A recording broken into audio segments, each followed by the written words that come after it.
ഇന്നലെ പറഞ്ഞതിന്റെ ബാക്കി ഒലാപ്പ് ഓപ്പറേഷനെ കുറിച്ചാണ് നമ്മൾ പറഞ്ഞത്. അപ്പൊ ഈ ഒലാപ്പിന്റെ ആർക്കിടെക്ചറിലോട്ടാണ് എനിക്ക് തോന്നുന്നത്. ഇത് വെരി വെരി ഇമ്പോർട്ടന്റ് ആണ്. അതായത് ഒലാപ്പിന് പലതരത്തിലുള്ള ആർക്കിടെക്ചർ ഉണ്ട്. Various types of OLAP architecture. R OLAP, M OLAP, H OLAP and. അപ്പൊ ആ 3 ഒലാപ്പിന്റെ ഓൺലൈൻ അനലിറ്റിക്കൽ പ്രോസസ്സിംഗിനകത്തെ 3 കാറ്റഗറിയാണ് പറയുന്നത്. ആർ ഒലാപ്പ് മീൻസ് റിലേഷണൽ ഒലാപ്പ് ആയിരിക്കും. അങ്ങനെ റിലേഷണൽ ഡാറ്റാബേസിനെ സംബന്ധിച്ചുള്ള കാര്യങ്ങളായിരിക്കും ആർ ഒലാപ്പ് ആർക്കിടെക്ചറിൽ പറയുന്നത്. Then M OLAP means multi dimensional online analytical processing ആയിരിക്കും. M means multi dimensional.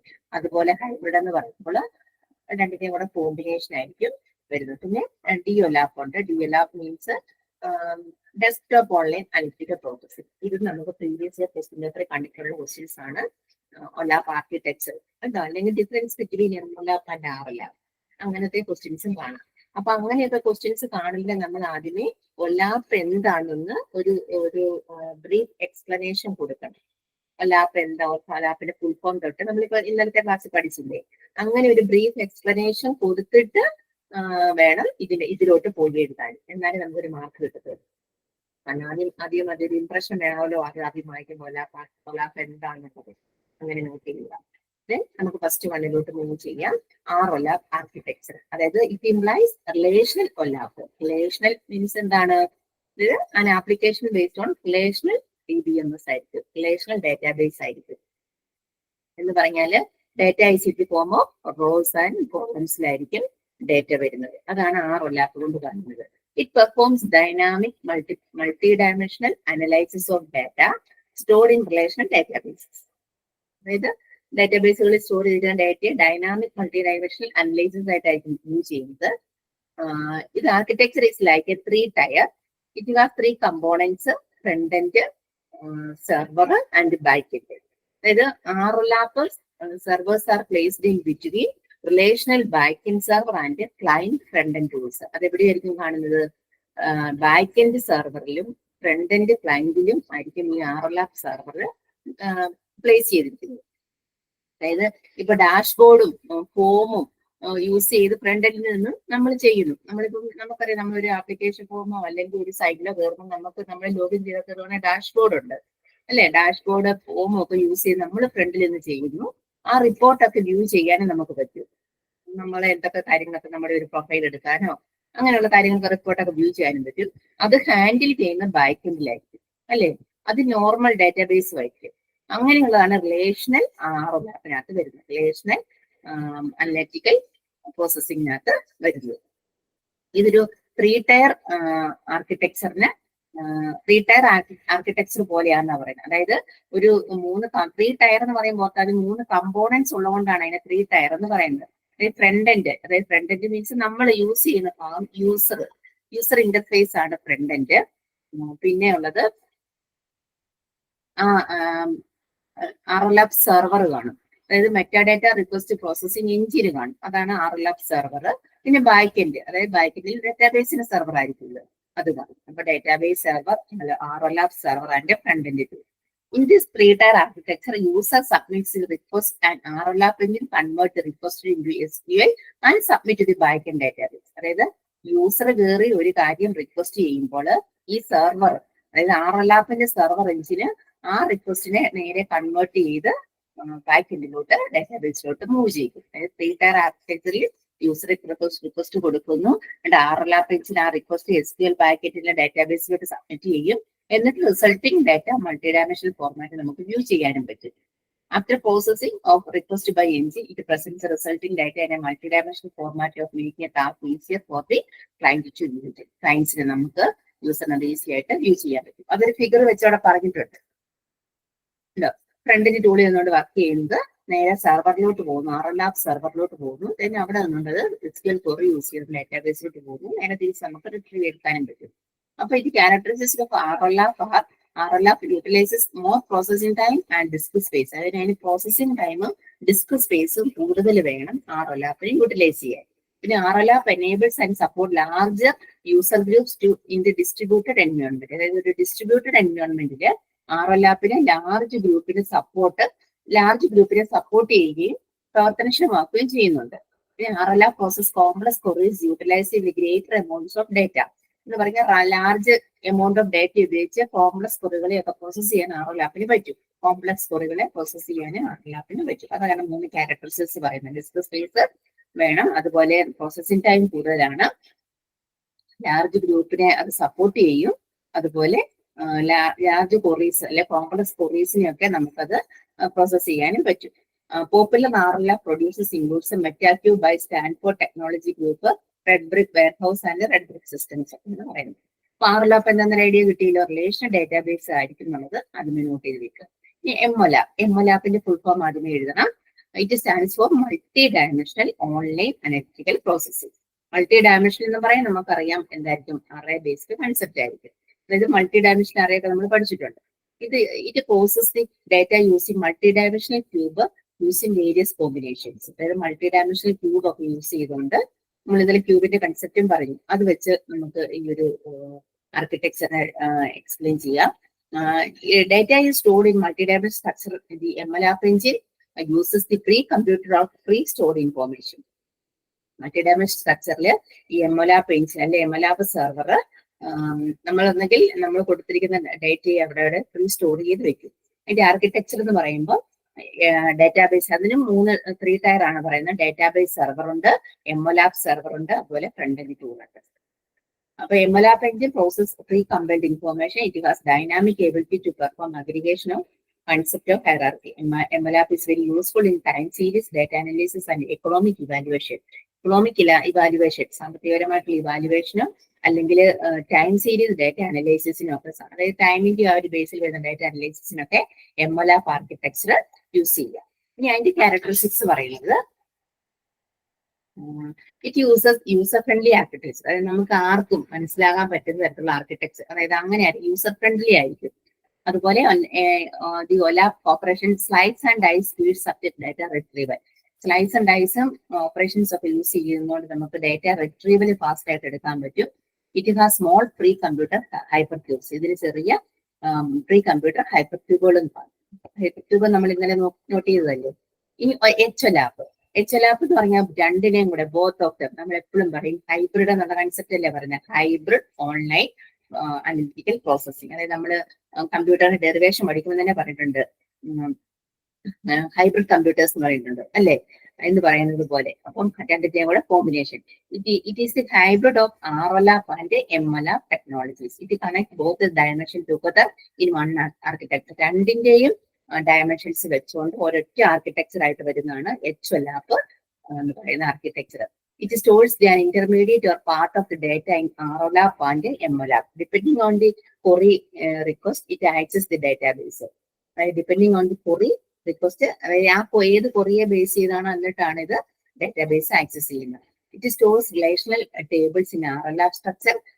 The data requires multi-dimensional views stored in processed using MLAP architecture. അതായത് relational ഡേറ്റാബേസിൽ structure view ചെയ്യും, എന്നിട്ട് മൾട്ടി ഡയമെൻഷണൽ വ്യൂ റിലേഷണൽ ടേബിളിലോട്ട് data store ചെയ്ത് വെക്കും, എന്നിട്ട് multi dimensional view ചെയ്യും. അതിനുശേഷം സ്റ്റോർ ചെയ്യുന്ന പ്രോസസ് ചെയ്യുന്ന MLAP ആർക്കിടെക്ചറിലായിരിക്കും. അപ്പൊ 2 കൺസെപ്റ്റുകളാണ്, MLAP RLAP. എന്നാണ് ഹൈബ്രിഡ് എന്ന് പറയുന്നത്. അവിടെയും എന്തായിരിക്കും, 3 കമ്പോണൻസ് കാണും. ഡേറ്റാബേസ് സെർവർ കാണും, ഫ്രണ്ട് എൻഡ് കാണും, പിന്നെ RLAPന്റെ MLAPന്റെ സെർവർ കാണും അല്ലെ, രണ്ടിന്റെ സെർവർ കാണും. അപ്പോൾ ഉള്ളത് ഇവിടെ ഹാർഡ്വെയർ റിക്വയർമെന്റ്സ് കൂടുതലായിട്ട് വരത്തില്ലേ, അതിന്റെ ഒരു പ്രോബാബിലിറ്റി ഉണ്ട്. ക്യാരക്ടറിസ്റ്റിക്സ് ഓഫ് HLAP എന്ന് പറയുന്നത് flexible handling of data easy ആയിട്ട് ഹാൻഡിൽ ചെയ്യാൻ പറ്റും. അതുപോലെ ഫാസ്റ്റർ അഗ്രിഗേഷൻ ഓഫ് ഡേറ്റയെ അഗ്രിഗേഷൻ, അതായത് സമ്മറൈസ് ചെയ്യാൻ പറ്റും. പിന്നെ HLAP can drill down the hierarchy of data and can access relational database for any relevant and stored information. Drill down, അതായത് ഹൈറാർക്കി യൂസ് ചെയ്യുന്നത് കൊണ്ട് നമുക്ക് റിലേഷണൽ ഡേറ്റാബേസിൽ നിന്നോ അല്ലെങ്കിൽ എങ്ങനെയാണെന്നും നമുക്ക് ഇൻഫോർമേഷൻസ് റെലവെന്റ് ആയിട്ട് ഇൻഫോർമേഷൻസ് സ്റ്റോർ ചെയ്തിരിക്കാൻ പറ്റും. അതാണ് രണ്ടിന്റെയും കൂടെ കോമ്പിനേഷൻ പറയുന്നത്. പിന്നെ ലാസ്റ്റ് വന്നിട്ട് DOLAP എന്ന് പറയുന്ന ആർക്കിടെക്ചർ ഉണ്ട്. അതായത് desktop online analytical processing architecture is most suited for local multi dimension analysis. ഒരു ലോക്കൽ മൾട്ടി ഡയമെൻഷൻ അനലൈസിസിനൊക്കെ യൂസ് ചെയ്യാൻ പറ്റിയ തരത്തിലുള്ള ഒരു ആർക്കിടെക്ചർ ആണ് DOLAP architecture. It makes a miniature of the multi-dimensional databases, or it's like a subcube or any business data grid. അതായത് ഇത് നമുക്കൊരു view ചെയ്യുന്ന എങ്ങനെയായിരിക്കും, മൾട്ടി ഡയമെൻഷണൽ ഡാറ്റാബേസിലായിട്ടോ സബ്ക്യൂബ് ആയിട്ടോ മിനിക്യൂബ് ആയിട്ടോ എങ്ങനെ വേണമെങ്കിലും ഇത് നമുക്ക് വ്യൂ ചെയ്യാൻ പറ്റും. ഇതിനും 3 തരത്തിലുള്ള കമ്പോണന്റ് ഉണ്ട്: database server, DOLAP server, front end view. അപ്പോൾ അതായത് ഇതിഹാസ ക്യാരക്ടറിസ്റ്റിക്സ് പറയുന്നത് ഇത് 3-tier architecture is design for low end stand alone users like small shop owner in the locality. അതായത് ഒരു ചെറിയ ഷോപ്പ് ഓണർ പോലെയുള്ള ഉപയോക്താക്കൾക്ക് ഡിസൈൻ ചെയ്ത് വെച്ചിരിക്കുന്ന ഒരു ആർക്കിടെക്ചർ ഇത്. നമ്മൾ ചെറിയ സംരംഭം ഒക്കെ തുടങ്ങുന്ന ആൾക്ക് സോഫ്റ്റ്വെയർ ആക്കണം, ഇതൊരു കമ്പ്യൂട്ടറൈസ്ഡ് ആക്കണം എന്നുണ്ടെങ്കിൽ അവിടെ ചെയ്ത് വെക്കുന്ന തരത്തിലുള്ള ഒരു ആർക്കിടെക്ചർ ആയിരിക്കും ഏത്, ഈ ഒരു desktop online analytical architecture. Data cube is locally stored in a system and retrieval the results faster. Data cube നമുക്ക് ഒരു ചെറിയൊരു സർവർ സേവ് ചെയ്ത് വെക്കാനും പറ്റും, റിട്രീവൽ ഫാസ്റ്റ് ആണ്. No load on the back end or at the server end. അതായത് അപ്പോൾ ഒത്തിരി അങ്ങനെ നോ ലോഡ് വരുന്നില്ല. DOLAP is very cheaper to deploy. അത് വലിയ ചെറിയ ഷോപ്പ് ഓണർക്കല്ലേ പറ്റത്തുള്ളൂ. അപ്പൊ അതിന് വലിയൊരു ഇമ്പോർട്ടൻറ്റ്, അതായത് നമുക്ക് അങ്ങ് വലിയ വൻകിട കമ്പനികൾക്കൊന്നും അതൊന്നും ഇൻസ്റ്റാൾ ചെയ്ത് കൊടുക്കാൻ പറ്റത്തില്ലെന്നാണ് പറയുന്നത്. അങ്ങനെയാണ്. അങ്ങനെ 4 തരത്തിലുള്ള ആർക്കിടെക്ചർ നോട്ട് ചെയ്ത് വെക്കുക, അതിന്റെ ഡിഫറൻസും ചോദിക്കാം കേട്ടോ. എച്ച്എലാപ്പ്, ഡിഒലാപ്പ്, എംഎലാപ്പ് ആൻഡ് ആർഎലാപ്പ്. ഈ നോട്ടിന്റെ ഏറ്റവും ലാസ്റ്റ് പോർഷനിൽ, അതായത് ഈ ചാപ്റ്റർ തീരുന്നതിന്റെ ലാസ്റ്റ് ലൈൻ്റെ ഒരു പേജ് നമ്പർ 24 അതിന്റെ ഡിഫറൻസ് കൊടുത്തിട്ടുണ്ട്. അതായത് ആർഎലാപ്പ്, എംഎലാപ്പ് ആൻഡ് എച്ച്എലാപ്പ്. ആ ഒരു ടേബിൾ വ്യൂവിൽ വേണമെങ്കിൽ ഒന്ന് മറിച്ച് നോക്കുക. ആ ഒരു ടേബിൾ വ്യൂവിൽ വേണമെങ്കിൽ ഇതിന്റെ ഡിഫറൻസ് പഠിച്ചു വെക്കാം. അതായത് ഫീച്ചേഴ്സ് ഞാൻ അവിടെ ഒന്നുകൂടെ പഠിത്ത് പറയാം. Accessibility of data and processing time features പറയാം. അപ്പൊ ആർഎലാപ്പിന് പറയുന്നത് very slow because join operation between tables. The data is fetched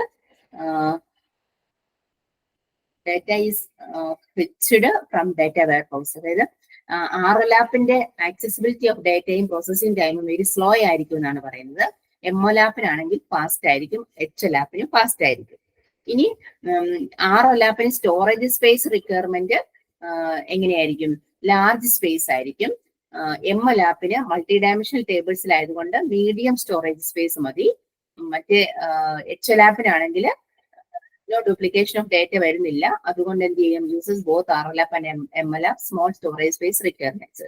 ഇനി ലാറ്റൻസി ആർഎലാപ്പിന് ലോ ലാറ്റൻസി ആയിരിക്കും, എംഎലാപ്പിന് ഹൈ ലാറ്റൻസി ആയിരിക്കും, എച്ച്എലാപ്പിന് മീഡിയം ലാറ്റൻസി ആയിരിക്കും. എന്ന് പറയാൻ ലാറ്റൻസി എന്ന് പറഞ്ഞാൽ എന്തായിരിക്കും, this is time taken for a database to receive a request, process it and respond. അതായത് ഒരു ഡേറ്റാബേസിൽ ഒരു റിക്വസ്റ്റ് എടുക്കുന്ന സമയം, അല്ലെ പ്രോസസ് ചെയ്യാൻ എടുക്കുന്ന സമയം, റെസ്പോണ്ട് ചെയ്യാൻ എടുക്കുന്ന സമയം, അതാണ് ലാറ്റൻസി കൊണ്ട് ഉദ്ദേശിക്കുന്നത്. അത് ആർഒലാപ്പിൽ തീർത്തും ലോ ആയിരിക്കും, പക്ഷെ എംഎലാപ്പില് അത് ഹൈ ആയിരിക്കും, എച്ച്എലാപ്പിൽ മീഡിയം ആയിരിക്കും. ഇനി കൊറിയയുടെ റെസ്പോൺസ് ടൈം ആർഒലാപ്പിൽ സ്ലോ കൊറി ആയിരിക്കും, രണ്ടിടത്തും ഫാസ്റ്റ് ആയിരിക്കും, എച്ച്എലാപ്പിൽ മീഡിയം എന്നാണ് പറയുന്നത്. വോളിയം ഓഫ് ഡേറ്റ ആർഒലാപ്പിൽ use of large volume of data store ചെയ്യാൻ പറ്റും, മറ്റിടത്താണെങ്കിൽ ലിമിറ്റഡ് ആയിരിക്കും. പക്ഷെ എച്ച്എലാപ്പിലാണെങ്കിൽ ഇൻ ബിറ്റ്വീൻ അല്ലെ, രണ്ടിന്റെയും കൂടെ കോമ്പിനേഷൻ അല്ലേ. റിട്രീവൽ ഓഫ് ഡേറ്റ, അതായത് നമ്മൾ ആർഒലാപ്പിലാണെങ്കിൽ കോംപ്ലക്സ് കൊറി കൊടുത്തുകൊണ്ട് മാത്രമേ നമുക്കത് റിട്രീവ് ചെയ്യാൻ പറ്റത്തുള്ളൂ.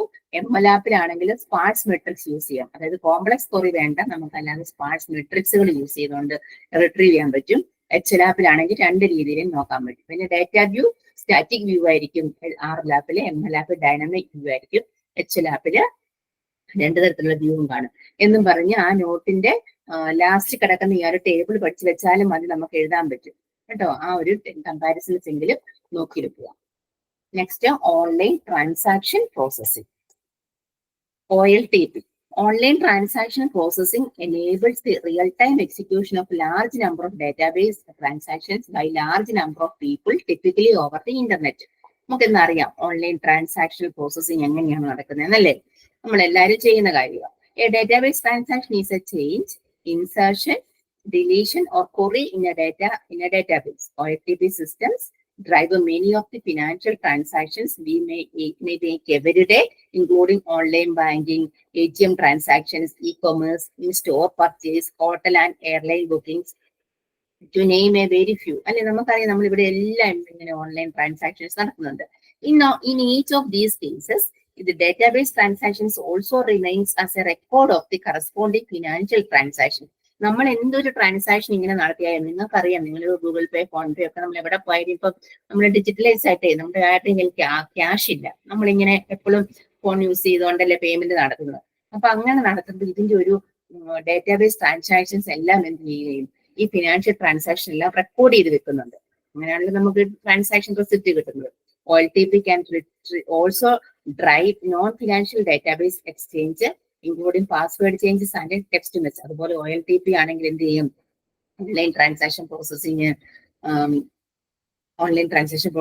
also drive a non-financial database exchange, including password changes and text message. അതെല്ലാം സേവ് ചെയ്ത് കിട്ടും. including password changesഉം ടെക്സ്റ്റ് മെസ്സേജുകളും എല്ലാം ആക്കി വെക്കും.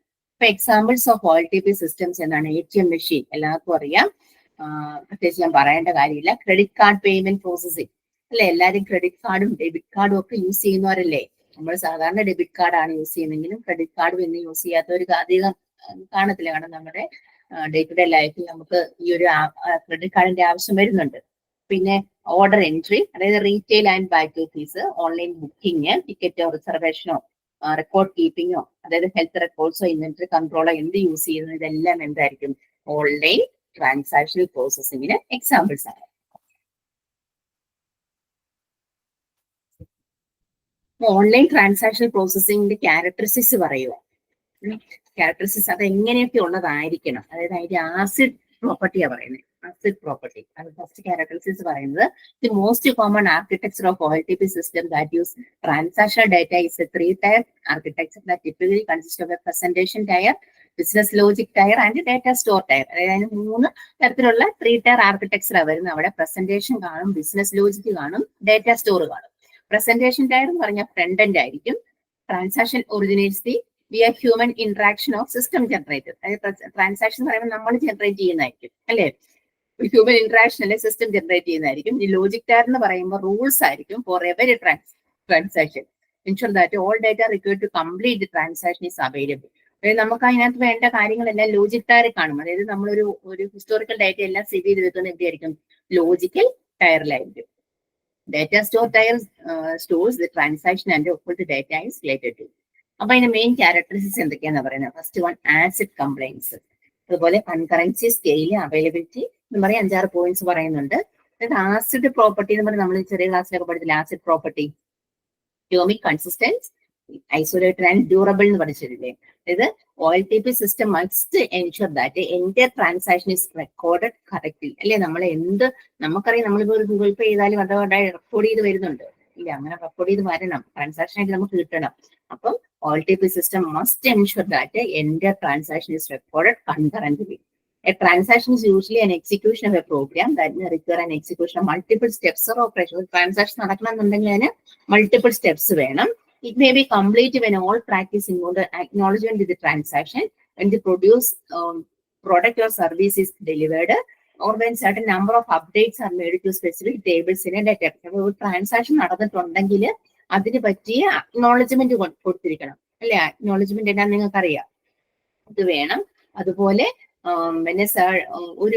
Product or services delivered when A certain number of updates are made. അതായത് ഒന്നെങ്കിൽ ഒരു പ്രൊഡക്റ്റ് സർവീസ് ഡെലിവർ ആയി പോയാലോ, നമ്മളിപ്പോ ഒരു ഫ്ലിപ്കാർട്ടിൽ നിന്ന് ഒരു സാധനം മേടിച്ചാലോ അല്ലെ അതിനകത്ത് അപ്ഡേറ്റ് സംഭവിച്ചാലോ എല്ലാം അത് കറസ്പോണ്ട് ആ ഡേറ്റാബേസ് ഏത് ടേബിൾ ആണോ വരുന്നത് ആ ടേബിളിലെ ഡേറ്റാബേസ് കറസ്പോണ്ടിങ് അപ്ഡേഷൻ നടന്നിരിക്കണം. A transaction is recorded correctly only if the steps involved are executed and recorded. If any error in any one of the steps, the transaction must be aborted and all the steps must be deleted from the system. അല്ലെ, എന്തെങ്കിലും ഒരു failure വന്നാൽ എന്ത് ചെയ്യണം? അതെ, നമ്മളിപ്പോ നമുക്കറിയാം, നമ്മളൊരു ഇപ്പൊ നമ്മൾ ഫ്ലിപ്കാർട്ടിൽ നിന്ന് സാധനം വാങ്ങിക്കണമെങ്കിൽ പല സ്റ്റെപ്സ് ഉണ്ട്. നമ്മൾ അതിനെ നോക്കി അതിന് നമ്മൾ വിഷ് ലിസ്റ്റിൽ ഇട്ടു, പിന്നെ നമുക്ക് വേണമെങ്കിൽ ഓർഡർ ചെയ്യുമ്പോൾ നമുക്ക് എങ്ങനെയാണോ ഡേറ്റ് ഒക്കെ കാണാം. പിന്നെ നമുക്ക് എന്താ ഹോം ഡെലിവറി ആണോ അതോ പേയ്മെന്റ് ആണോ അതോ ക്രെഡിറ്റ് കാർഡ് യൂസ് ചെയ്യുന്നത്, എങ്ങനെ ക്യാഷ് ഓൺ ഡെലിവറി എന്ന് പറഞ്ഞ പല പല കാര്യങ്ങൾ വരുന്നില്ലേ. അപ്പൊ അങ്ങനെ വരുമ്പോൾ ഏതെങ്കിലും ഒരു സ്റ്റെപ്പ് മിസ്സായി പോയ എറർ വന്നാൽ ആ എന്റെ ട്രാൻസാക്ഷൻ അബോർട്ട് ചെയ്തു പോവാം.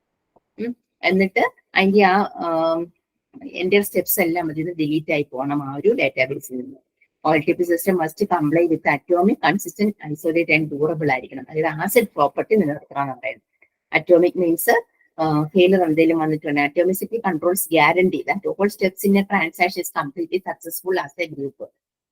ഇത് അറ്റോമിക് ആയിരിക്കണം എന്ന് പറയുന്നത്. പിന്നെ പറയുന്നത് ഫെയിലർ എന്തെങ്കിലും വന്നാൽ അതിനെ അബോട്ട് ചെയ്ത് വിടണം. കൺസിസ്റ്റൻസ് ആയിരിക്കണം. കൺസിസ്റ്റൻസി മീൻസ് നമ്മൾ transaction preserves and internal consistency of the database. അതായത് കൺസിസ്റ്റൻസി എപ്പോഴും നിലനിർത്തിക്കൊണ്ട് വേണം പോകാൻ. അതുപോലെ ഐസോലേറ്റ് ചെയ്യണം. ട്രാൻസാക്ഷൻ എക്സിക്യൂഷൻ റണ്ണിങ് എല്ലോ നോ അതർ ട്രാൻസാക്ഷൻ. അതായത് ആ ഒരു ട്രാൻസാക്ഷൻ നടക്കുമ്പോൾ അത് മാത്രമായിരിക്കും നടക്കുന്നത്. പിന്നെ ഡ്യൂറബിൾ ആയിരിക്കണം. The transaction results will not be lost in a failure. ഒരിക്കലും അത് ഫെയിൽ ചെയ്തു പോകും, അല്ലെ ഫെയിലർ ആയി പോകരുത്. അതായത് അത് ഡ്യൂറബിൾ ആയിരിക്കണം. നമുക്കറിയാം, നമ്മളിപ്പോ ഒരു ഐറ്റിയിൽ പോയി ഒരു അല്ലെങ്കിൽ റിവേഴ്സ് ട്രാൻസാക്ഷൻ ഒക്കെ നടക്കാറില്ലേ? അതായത് നമ്മുടെ അക്കൗണ്ടിൽ നിന്ന് പോയി, പക്ഷെ ആ റിസീവറിന്റെ എൻഡിൽ അത് എത്തിയിട്ടില്ല, അല്ലെ? അങ്ങനത്തെ കേസുകളൊക്കെ നമുക്ക് എപ്പോഴും സംഭവിക്കാം. നമ്മൾ ഈ ഗൂഗിൾ പേ ചെയ്യുമ്പോൾ പോലും നമുക്ക് സംഭവിക്കാം. അങ്ങനെയൊക്കെ ആണെങ്കിലും അത് തിരിച്ച് കുറച്ച് 2 ദിവസം കഴിയുമ്പോൾ അല്ലെ മിനിറ്റുകൾക്കകം നമുക്ക് റിവേഴ്സ് ട്രാൻസാക്ഷൻ നടക്കും. അപ്പൊ അങ്ങനെയുള്ള ആസിഡ് പ്രോപ്പർട്ടി നിലനിർത്തണം എന്ന് പറയുന്ന OLTP സിസ്റ്റം. പിന്നെ കൺകറൻസി. കൺകറൻസി മീൻസ് കൺകറന്റ് ആയിരിക്കണം എന്ന് പറഞ്ഞാൽ എന്തായിരിക്കണം? OLTP systems can have enormously large user populations with many users trying to access the same data at the same time. അതായത് ഈ ഒരു നമ്മൾ ഈ OLTP സിസ്റ്റം യൂസ് ചെയ്യുന്ന ഇന്ന് ലോകത്താകമാനം ജനങ്ങൾ ഇതല്ലേ യൂസ് ചെയ്യുന്നത്. അപ്പം എന്തായിരിക്കണം? സെയിം ടൈമിൽ സെയിം ഡാറ്റ പലരും ചിലപ്പോൾ use ചെയ്യുന്നിരിക്കും. The system must ensure that all these users trying to read and write into the system can do so concurrently. നമ്മൾ അത് കൺകറന്റ് ആയിട്ട് നിലനിർത്തിക്കൊണ്ട് പോകണം. കൺകറന്റ്ലി controls guarantee that 2 users access the same data in the database system at the same time will not be able to change the data, or that one user has to wait until the other user has finished processing before changing that piece of data. അതായത് നമുക്ക് ഒരേ സമയം ഇപ്പൊ 2 പേര് ഒരേ data നോക്കുമ്പോൾ അതിന് അത് ആക്സസ് ചെയ്യാൻ പറ്റണം. അങ്ങനെയുള്ള കൺകറൻസി നിലനിർത്തണം എന്ന് പറയുന്ന OLTP സിസ്റ്റമിൽ. പിന്നെ സ്കെയിലബിൾ ആയിരിക്കണം. OLTP system must be able to scale up and down instantly to manage transaction volume in real time and execute transaction concurrently. അതായത് അത് നല്ല രീതിയിൽ സ്കെയിലബിൾ ആയിരിക്കണം. അതായത് നമുക്ക് മാനേജ് ചെയ്യാനും ട്രാൻസാക്ഷൻ ചെയ്യാനും റിയൽ ടൈമിൽ ചെയ്യാനുള്ളതിന് സ്കെയിലബിൾ ആയിരിക്കണം. അതുപോലെ availability must be always available and always ready to accept transactions. Loss of transaction can lead a loss of revenue or many have a legal implication. അതെ, എപ്പോഴും നമുക്ക് ഇത് അവൈലബിൾ ആയിരിക്കണം. അപ്പൊ അവൈലബിലിറ്റി എങ്ങനെയും പോയിട്ടുണ്ടെങ്കിൽ എന്ത് ചെയ്യും? നമ്മുടെ റവന്യൂയിലും വരുമാനത്തിലും അത് കുറവ് വരും. അതായത് സാധാരണയുള്ള OLTP സിസ്റ്റങ്ങളെല്ലാം മസ്റ്റ് അവൈലബിൾ ഇൻ 24/7 എന്ന് പറഞ്ഞാൽ എന്താണ് 24/7 എന്ന് പറഞ്ഞാല്? ആഴ്ചയിൽ 7 ദിവസമല്ലേ ഉള്ളത്. 7 ദിവസത്തിൽ ഒരു ദിവസത്തിൽ 24 മണിക്കൂറല്ലേ ഉള്ളത്. അപ്പൊ 24 മണിക്കൂറും OLTP സിസ്റ്റങ്ങൾ അവൈലബിൾ ആയിരിക്കണം. അതല്ലേ നമ്മളിപ്പോ ഗൂഗിൾ പേ, ഫോൺ പേ ഒക്കെ എങ്ങനെയല്ലേ വരുന്നത്? നമുക്കിപ്പം ഫ്ലിപ്കാർട്ട്, ആമസോണോ ഒക്കെ കയറി നമ്മൾ അങ്ങനെയല്ലേ ചെയ്യുന്നത്, അല്ലെ? അങ്ങനെ അവൈലബിലിറ്റി ആണ്. പിന്നെ high throughput and short response time. അതായത് it require nano second or even shorter response time to keep enterprises use productive and which to growing expectations of customers. അതായത് നമുക്ക് പെട്ടെന്ന് തന്നെ നാനോ സെക്കൻഡിൽ തന്നെ അത് സബ്മിറ്റ് ചെയ്യാനും അതുപോലെ നമുക്ക് തിരിച്ചു കിട്ടാൻ, നമുക്കിപ്പം ദൂരെയുള്ള സാധനങ്ങളാണെങ്കിൽ പോലും ഷിപ്പേ വരുന്നതാണെങ്കിൽ പോലും ഒന്ന് ഓർത്ത് നോക്കി നമുക്ക് ഒരു 2 ദിവസത്തിനകം ഡെലിവർ ആകും, അല്ലെ? അതുകൊണ്ട് ഹൈ ത്രൂപുട്ടും ആയിരിക്കണം, ഷോർട്ട് റെസ്പോൺസ് ടൈം ആയിരിക്കണം. പിന്നെ റിയലബിലിറ്റി നമുക്ക് വിശ്വസിക്കാൻ പറ്റണം, അല്ലെ? Typical read and manipulate highly selective small amount of data. It is the paramount that may given in point of time the data in the database is reliable and trustworthy. നമുക്ക് വിശ്വസിക്കാൻ പറ്റണം എന്നാണ് പറയുന്നത്. പിന്നെ സെക്യൂരിറ്റി മെയിൻ ആസ്പെക്ട് ആണ്. അതായത് highly sensitive data ആയിരിക്കും ഇവിടെ കിടക്കുന്നത്. അല്ലെങ്കിൽ because of the system store highly sensitive customer transaction data security is critical. അപ്പം ഇനി breach can very costly for the company, അല്ലെ? കമ്പനിക്ക് ഇപ്പൊ എന്തെങ്കിലും ഒരു ബ്രീച്ചസ് എത്തിയാൽ അതിനെ നമ്മൾ അത് സെക്യൂർ ആക്കി വെക്കണം എന്നുള്ളത്. പിന്നെ റിക്കവറബിലിറ്റി, അതായത് എപ്പോഴും നമുക്ക് ability to recover in case of any hardware or software failure. Hardware സോഫ്റ്റ്വെയറിൽ എന്തെങ്കിലും ഫെയിലർ വന്നിട്ടുണ്ടെങ്കിൽ റിക്കവർ ചെയ്യാനും പറ്റണം. അപ്പൊ ഇത്രയൊക്കെ നോക്കിയിട്ട് വേണം ഒരു OLTP സിസ്റ്റം നമുക്ക് ജനറേറ്റ് ചെയ്യാനെന്നാണ് പറയുന്നത്. അതായത് നമ്മൾ ഇനി മുന്നോട്ടൊക്കെ വന്നിട്ടൊക്കെ പഠിച്ചു കഴിഞ്ഞാൽ നിങ്ങളുടെ സോഫ്റ്റ്വെയർ ഫീൽഡിലൊക്കെ പോയി കഴിയുമ്പോൾ ഇങ്ങനത്തെയുള്ള ഒരു സിസ്റ്റം ഒക്കെ ഡെവലപ്പ് ചെയ്യുവാണെങ്കിൽ എന്തൊക്കെ കാര്യങ്ങൾ ഓർത്തിരിക്കണം? ആസിഡ് പ്രോപ്പർട്ടി ആദ്യമേ ഓർത്തിരിക്കുക. ആസിഡ് പ്രോപ്പർട്ടിയുടെ കൂടെ security, recover, reliability, concurrency, scale, availability എല്ലാം ശ്രദ്ധിച്ചു വെക്കാന്നാണ് അതിന്റെ ഒരു OLTP സിസ്റ്റത്തിന്റെ ക്യാരക്ടറിസ്റ്റിക്സ് പറയുന്നത്. നമ്മുടെ ആ ചാപ്റ്റർ കവർ ചെയ്തിട്ടുണ്ട്. അതിൽ ലാസ്റ്റ് വണ്ണിലാണ് ഞാൻ ആ ഒരു difference between RLAP, MLAP, HLAP പറഞ്ഞിരിക്കുന്നത്. അപ്പൊ അതും കൂടെ ശ്രദ്ധിച്ചോണം.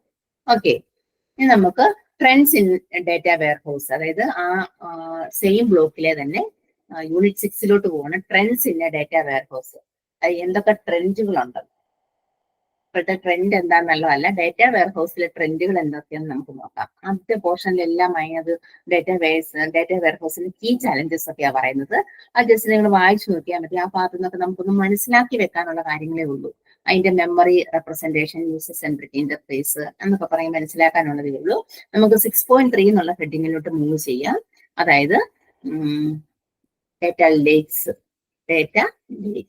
ഇപ്പൊ നമ്മൾ ഡേറ്റ വെയർഹൗസ് എന്നാണ് ആദ്യമേ പറഞ്ഞത്. ഇപ്പൊ ഡേറ്റ വെയർഹൗസ് എന്ന് പറയുമ്പോൾ നമ്മൾ ഓർക്കുന്നത് നമ്മുടെ ഡേറ്റ എല്ലാം നമ്മളിവിടെ കൊണ്ട് സ്റ്റോർ ചെയ്ത് വെക്കും. അപ്പൊ വെയർഹൗസ് നമ്മൾ കേട്ടിട്ടുണ്ട് അല്ലേ? അപ്പൊ ഡേറ്റ ലേക്ക് എന്തായിരിക്കും? അതുപോലെ ഡേറ്റ പോണ്ട് ഇനി വരുന്നുണ്ട്. എന്ന് പറഞ്ഞാൽ ഇതെല്ലാം ഡേറ്റയെ സ്റ്റോർ, ലേക്ക് എന്ന് പറഞ്ഞാൽ തടാകം എന്നല്ലേ അർത്ഥം, പോണ്ട് എന്ന് പറഞ്ഞാലും കുളം എന്നല്ലേ വരുന്നത് അല്ലേ? അപ്പൊ ഡേറ്റയുടെ പല വിഭവങ്ങൾ. അപ്പൊ നമുക്ക് ഓഷ്യൻ എന്നൊക്കെ പറയുമ്പോഴത്തേനും നമുക്ക് ഓഷ്യനും ലേക്കും പോണ്ടും തമ്മിലുള്ള ഡിഫറൻസ് നമ്മുടെ മനസ്സിലോട്ട് വരും. ഓഷ്യൻ എന്ന് പറയുമ്പോൾ സമുദ്രമാണ്, ലേക്ക് എന്ന് പറയുമ്പോൾ നമുക്കറിയാം ചെറിയൊരു തടാകം പോലെ വരത്തുള്ളൂ. പോണ്ട് എന്ന് പറയുമ്പോൾ അത്രയും ഇല്ല ഇല്ലേ? അപ്പൊ അങ്ങനെയുള്ള, അപ്പൊ ഓർത്താൽ മതി ഡേറ്റ എങ്ങനെ നമുക്ക് സ്റ്റോർ ചെയ്ത് വെക്കാൻ പറ്റുന്ന ഒരു ടൈപ്പ് ഓഫ് ഡേറ്റ സ്റ്റോറേജ് ആണ് ഡേറ്റ ലേക്ക് എന്ന് പറയുന്നത്. അപ്പൊ ഡേറ്റ വെയർഹൗസ് എന്ന് പറയുന്നത് ഡേറ്റ സ്റ്റോറേജ് തന്നെയാണ്. ഡേറ്റ വെയർഹൗസും ഡേറ്റ സ്റ്റോറേജ് ആണ്, ഡേറ്റ ലേക്കും ഡേറ്റ സ്റ്റോറേജ് ആണ്. അപ്പൊ ഇവിടെ ഒരു മെയിൻ ഡിഫറൻസ് പറയാൻ ഒറ്റ വാക്കി നമുക്കൊന്ന് പെട്ടെന്ന് മനസ്സിലാക്കാൻ പറയുവാണെങ്കിൽ ഇത്രയേ ഉള്ളൂ. ഡേറ്റ വെയർഹൗസ് ആണെങ്കിൽ സ്റ്റോർ ചെയ്യുന്ന ക്ലെൻസ്ഡ് ആൻഡ് പ്രോസസ്ഡ് ഡേറ്റ ആയിരിക്കും. ക്ലെൻസ് ചെയ്ത് പ്രോസസ്ഡ് ഡേറ്റ എവിടെ ഡേറ്റ വെയർഹൗസ് സ്റ്റോർ ചെയ്ത് വെക്കാൻ പറ്റുള്ളൂ. പക്ഷെ ഡേറ്റ ലേക്കിൽ അങ്ങനല്ലേ, all types of data store ചെയ്ത് വെക്കാൻ പറ്റും. അതാണ് ഒരു മെയിൻ ഡിഫറൻസ് പറയുന്നത്. ഇനി നമുക്കൊന്ന് ചെക്ക് ചെയ്യാം. Data lake is a central, ഇത് നിങ്ങൾ ഒരു ഡേറ്റ ലേക്ക് എന്നാന്നൊരു ബ്രീഫ് ഇൻട്രൊഡക്ഷൻ പഠിച്ചു വെച്ചാൽ മതി. ഡിഫറൻസ് ആയിരിക്കും ക്വസ്റ്റ്യൻസ് വരുന്നത്. Data lake is a central location that holds large amount of data in its native raw ഫോർമാറ്റിൽ, അതായത് ഏത് തരത്തിലുള്ള ഡേറ്റ സ്റ്റോർ ചെയ്ത് വെക്കാന്ന് പറഞ്ഞാൽ ഡേറ്റ ലേക്കിൽ large amount of data store ചെയ്ത് വെക്കാൻ പറ്റും. Compared to a hierarchical data warehouse which stores data in files or folders, a data lake uses a flat architecture and object storage to store data. അതായത് ഒരു hierarchical data വെയർഹൗസിലാണ് data store ചെയ്യുന്ന ഫയലിലും ഫോൾഡറിലും ആയിരിക്കും. RDBMS പറഞ്ഞല്ലോ, അല്ലെ multi dimensional cube പറഞ്ഞല്ലോ. അപ്പൊ data store ചെയ്യുന്നത് ഒരു ഫയലിലെ ഫോൾഡർ കൺസെപ്റ്റിലായിരിക്കും. ദെൻ ഡേറ്റ ലേക്കിലാണെങ്കിൽ ഒരു ഫ്ലാറ്റ് ആർക്കിടെക്ചറിലായിരിക്കും ഡേറ്റ സ്റ്റോർ ചെയ്ത് വെക്കുന്നത്. ഇത് object storage stores data in a metadata types and unique identifier. അതായത് ഒബ്ജക്ട് സ്റ്റോറേജ് സ്റ്റോർ ചെയ്യാന്ന് പറഞ്ഞാൽ എന്തായിരിക്കും, ഒരു മെറ്റാഡാറ്റ ടാഗുകളൊക്കെ ക്രിയേറ്റ് ചെയ്ത് യൂണിക് ഐഡന്റിഫയർ ഒക്കെ കൊടുത്ത് ചെയ്യാന്ന് പറ്റും. Which makes it easier to locate and retrieve data sold across regions and improve performance. അത് വെച്ച് നമുക്ക് മെറ്റാഡാറ്റ ടാഗ്സ് ആൻഡ് യൂണിക്, അത് നമുക്ക് അത് വെച്ച് പെട്ടെന്ന് റിട്രീവ് ചെയ്തെടുക്കാൻ പറ്റുള്ളൂ. എന്ന് പറഞ്ഞാൽ എങ്ങനത്തെ ഡേറ്റയാന്ന് പറഞ്ഞാൽ ഇത്രയേ ഉള്ളൂ. XML എന്ന് കിട്ടില്ലേ, അല്ലെ HTML, നമ്മൾ എന്താ HTML പഠിച്ചിട്ടുണ്ടല്ലോ, ഹൈപ്പർ ടെക്സ്റ്റ് മാർക്കപ്പ് ലാംഗ്വേജ്, അല്ലെ XML എക്സ്റ്റെൻസിബിൾ മാർക്കപ്പ് ലാംഗ്വേജ്. ഇങ്ങനെയുള്ള ഫയൽസുകളൊക്കെ ആയിരിക്കും ഡേറ്റ ലേക്കിൽ വരുന്നത്. ഇപ്പൊ ഡേറ്റ വെയർഹൗസിൽ വരുന്ന ഏതായിരിക്കും, cleansed and processed data. Main points not ചെയ്ത് വെച്ചോണം. അതായത് നമുക്കറിയാം HTML XML ഒക്കെ പഠിച്ച് നമുക്കറിയാം അവിടെ ടാഗുകൾ ക്രിയേറ്റ് ചെയ്തല്ലേ നമ്മൾ ഡേറ്റ സ്റ്റോർ ചെയ്ത് വെക്കുന്നത്. അപ്പം ടാഗുകൾ വേണം. അതായത് ആ ടാഗുകൾ വെച്ച് നമുക്ക് ഫർദർ പ്രോസസ് ചെയ്യാൻ പറ്റത്തുള്ളൂ അല്ലേ? അതായത് ഒരു അൺസ്ട്രക്ചേർഡ് ഡേറ്റ ആയിരിക്കും നമ്മളിവിടെ സ്റ്റോർ ചെയ്ത് വെക്കുന്നത്. സ്ട്രക്ചേർഡ് സ്റ്റോർ ചെയ്യാം, അൺസ്ട്രക്ചേർഡ് സ്റ്റോർ ചെയ്യാം. അതായത് നമ്മളിപ്പോൾ ഒരു HTML ഫയൽ ചെയ്യുമ്പോൾ നമുക്കിവിടെ ഒരു ഓഡിയോയോ വീഡിയോയോ കൊടുക്കണമെന്നുണ്ടെങ്കിൽ നമ്മൾ എന്ത് ചെയ്യും, അതിനുള്ള ടാഗ് ക്രിയേറ്റ് ചെയ്ത് ആ ഓഡിയോ ഫയൽ അവിടെ അപ്ലോഡ് ചെയ്യും, അല്ലെങ്കിൽ ഒരു വീഡിയോ ഫയൽ അവിടെ അപ്ലോഡ് ചെയ്യും അല്ലേ? അപ്പൊ അൺസ്ട്രക്ചേർഡും സെമി സ്ട്രക്ചേർഡ് ഡേറ്റ ആയിരിക്കത്തില്ലേ കൊടുക്കുന്നത്.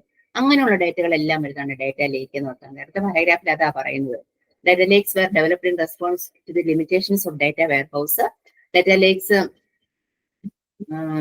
അതായത് ലാസ്റ്റ് പോയിന്റ് അവിടെ പറയുന്നുണ്ട്, data lakes can process all types of data, underline ചെയ്തോണം, including unstructured and semi-structured data like images, video, audio and documents. അപ്പൊ എന്താണ് ഡേറ്റ ലേക്സ് എന്ന് മനസ്സിലായില്ലേ? ഡേറ്റ ലേക്സ് പറഞ്ഞാൽ എല്ലാ തരത്തിലുള്ള ഡേറ്റയും സ്റ്റോർ ചെയ്ത് വെക്കാൻ പറ്റുന്നതാണ് ഡേറ്റ ലേക്സ്.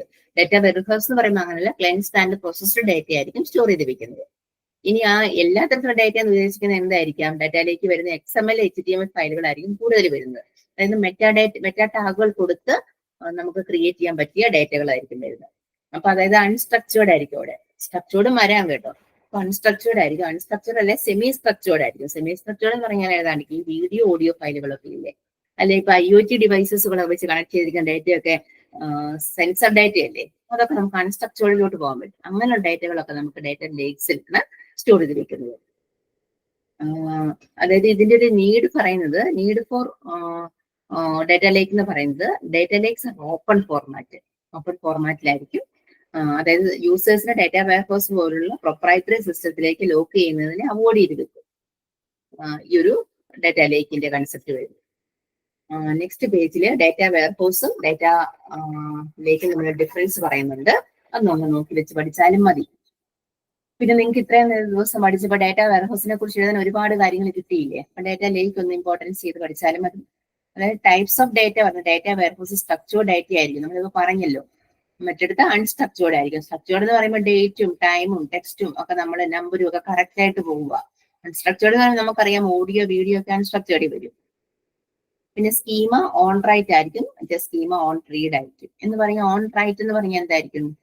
അതായത് data is first structured and transformed before being order in the data storage system. Data storage സിസ്റ്റത്തിലോട്ട് പോകുന്നതിന് അല്ലെങ്കിൽ അപ്ലോഡ് ചെയ്യുന്നതിന് മുന്നേ ഡാറ്റയെ അതിനെ സ്ട്രക്ചർ ചെയ്തിട്ട് ട്രാൻസ്ഫോം ചെയ്യും. അതായത് ETL പ്രോസസ്സ് അവിടെ നടക്കും. പക്ഷേ ഡാറ്റ ലേക്കിൽ അങ്ങനെയല്ല, ഓൺ റീഡ് ആയിരിക്കും. അതായത് എല്ലാ തരത്തിലുള്ള ഡാറ്റയും ഹാൻഡിൽ ചെയ്ത് വെച്ചിട്ട്, അതായത് സ്ട്രക്ചേർഡും അൺസ്ട്രക്ചേർഡും എല്ലാത്തിനെയും ഹാൻഡിൽ ചെയ്ത് വെക്കും. എന്നിട്ടാണ് ETL പ്രോസസ്സ് നടക്കുമ്പോൾ തന്നെയാണ് സ്കീമ ഡെവലപ്പ് ചെയ്തത്. അതാണ് ഓൺ റീഡും ഓൺ റൈറ്റും. ഓക്കെ. പിന്നെ ഇന്റന്റഡ് യൂസേഴ്സ്, ബിസിനസ് അനലിസ്റ്റ് ആയിരിക്കും ഡാറ്റ വെയർഹൗസ് യൂസ് ചെയ്യുന്നത്. ഡാറ്റ ലേക്ക് യൂസ് ചെയ്യുന്ന സയന്റിസ്റ്റും ഡെവലപ്പേഴ്സും എല്ലാവരും യൂസ് ചെയ്യും. പിന്നെ data quality, price or performance, fast courier results using higher cost storage. അതായത് ഹയർ കോസ്റ്റ് സ്റ്റോറേജ് എന്നുകൊണ്ട് നിന്നാൽ മാത്രമേ ഡാറ്റ വെയർഹൗസിൽ നമുക്ക് ഫാസ്റ്റ് ആയിട്ട് കൊറി എടുക്കാൻ പറ്റത്തുള്ളൂ. ഡാറ്റ ലേക്കിലാണെങ്കിൽ ലോ കോസ്റ്റ് സ്റ്റോറേജ് നിന്നുകൊണ്ട് നമുക്ക് കൊറി ആക്സസ് ചെയ്യാൻ പറ്റും. പിന്നെ quality, highly curated data that serves as the central version of truth. അതായത് ഹൈലി ക്യൂറേറ്റഡ് ആയിട്ടുള്ള ഡാറ്റ ആയിരിക്കും ഇവിടെ ഡാറ്റ വെയർഹൗസ്. അതായത് എന്തായിരിക്കും എന്ന് പറഞ്ഞാല് പ്രോസസ്ഡ് ആൻഡ് ക്ലെൻസ്ഡ് ഡാറ്റ ആയിരിക്കും.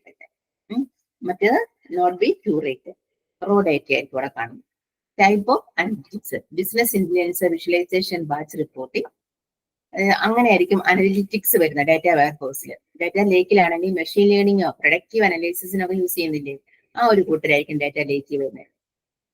എജിലിറ്റി എന്ന് പറഞ്ഞാൽ ക്വിക്കലി ചേഞ്ച് ചെയ്യാൻ പറ്റുന്നത്. അതായത് ഡാറ്റ വെയർഹൗസ് ഫിക്സഡ് കോൺഫിഗറേഷൻ ആയിരിക്കും, അത് ലെസ് അജൈൽ ആയിരിക്കും, അത് നമുക്ക് പെട്ടെന്ന് ചേഞ്ച് ചെയ്യാൻ പറ്റത്തില്ല. പക്ഷെ ഡാറ്റ ലേക്ക് എന്ന് പറഞ്ഞാൽ അങ്ങനെയല്ല, ഹൈലി അജൈൽ ആയിരിക്കും, ക്വിക്കലി ചേഞ്ച് ചെയ്യാൻ പറ്റും. പിന്നെ സെക്യൂരിറ്റി, മോർ സെക്യൂർ ആയിരിക്കും ഡാറ്റ വെയർഹൗസ്. ഡാറ്റ ലേക്കിലാണെങ്കിൽ അതൊരു ചലഞ്ചാന്നാ പറയുന്നത്. ഡാറ്റ സെക്യൂരിറ്റി ഒരു ചലഞ്ചാണ്. അപ്പൊ ഇങ്ങനെ ഒരു ടേബിൾ വെച്ച് സമ്മറൈസ് ചെയ്ത് പഠിച്ചാലും മതി.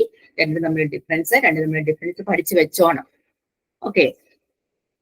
ഡാറ്റ ലേക്ക് മച്യൂരിറ്റി, അതായത് ഡാറ്റ ലേക്ക് എന്നുള്ള കൺസെപ്റ്റ് കൊണ്ടുവന്ന ബില്ലെന്ന് പറയുന്ന സയന്റിസ്റ്റും അതുപോലെ ഇൻമോ എന്ന് പറയുന്ന രണ്ട് സയന്റിസ്റ്റുമാണ് ഇത് കൊണ്ടുവന്നത്. അതായത് ഫാദർ ഓഫ് ഡാറ്റ വെയർഹൗസ് ആണല്ലേ ഇൻമോ എന്ന് പറയുന്ന സയന്റിസ്റ്റ്. രണ്ടാണ് ഡാറ്റ ലേക്കിന്റെ ആ ഒരു കൺസെപ്റ്റ് കൊണ്ടുവന്നത്. അപ്പം according to Bill Inmon, native or raw data classified into 3 discrete categories: analog, application data and textured data. അതായത് ഈ ഡാറ്റയെ തന്നെ പലതരത്തിൽ അങ്ങ് കാറ്റഗറി ചെയ്തേക്കുക. Analog data, application data, texted data. അതായത് ഡിഫറെന്റ് ടൈപ്സ് ഓഫ് ഡാറ്റയെ അനലൈസ് ചെയ്യാൻ കഴിയുന്ന ഒരു സ്ട്രക്ചറിലേക്ക് ഡാറ്റ ഓർഗനൈസ് ചെയ്യണം. അതിനാണ് റോ ഡാറ്റ അനലൈസ് ചെയ്തെടുക്കണം എന്ന് പറയുന്നത്. അതായത് in order to organize a different types of data into structure that can be analyzed, അതായത് ഡിഫറെന്റ് ടൈപ്സിലുള്ള ഡാറ്റ അനലൈസ് ചെയ്ത് ഓർഗനൈസ് ചെയ്യാൻ കഴിയണം. അപ്പൊ നമ്മൾ റോ ഡാറ്റ അനലൈസ് ചെയ്തെടുക്കണം ഏത് ഡാറ്റ ലേക്കിലാണെങ്കിൽ. അപ്പം once it is analyzes, the information is raw data point to send 1 or more 3 different points based on the example analog, application, textual.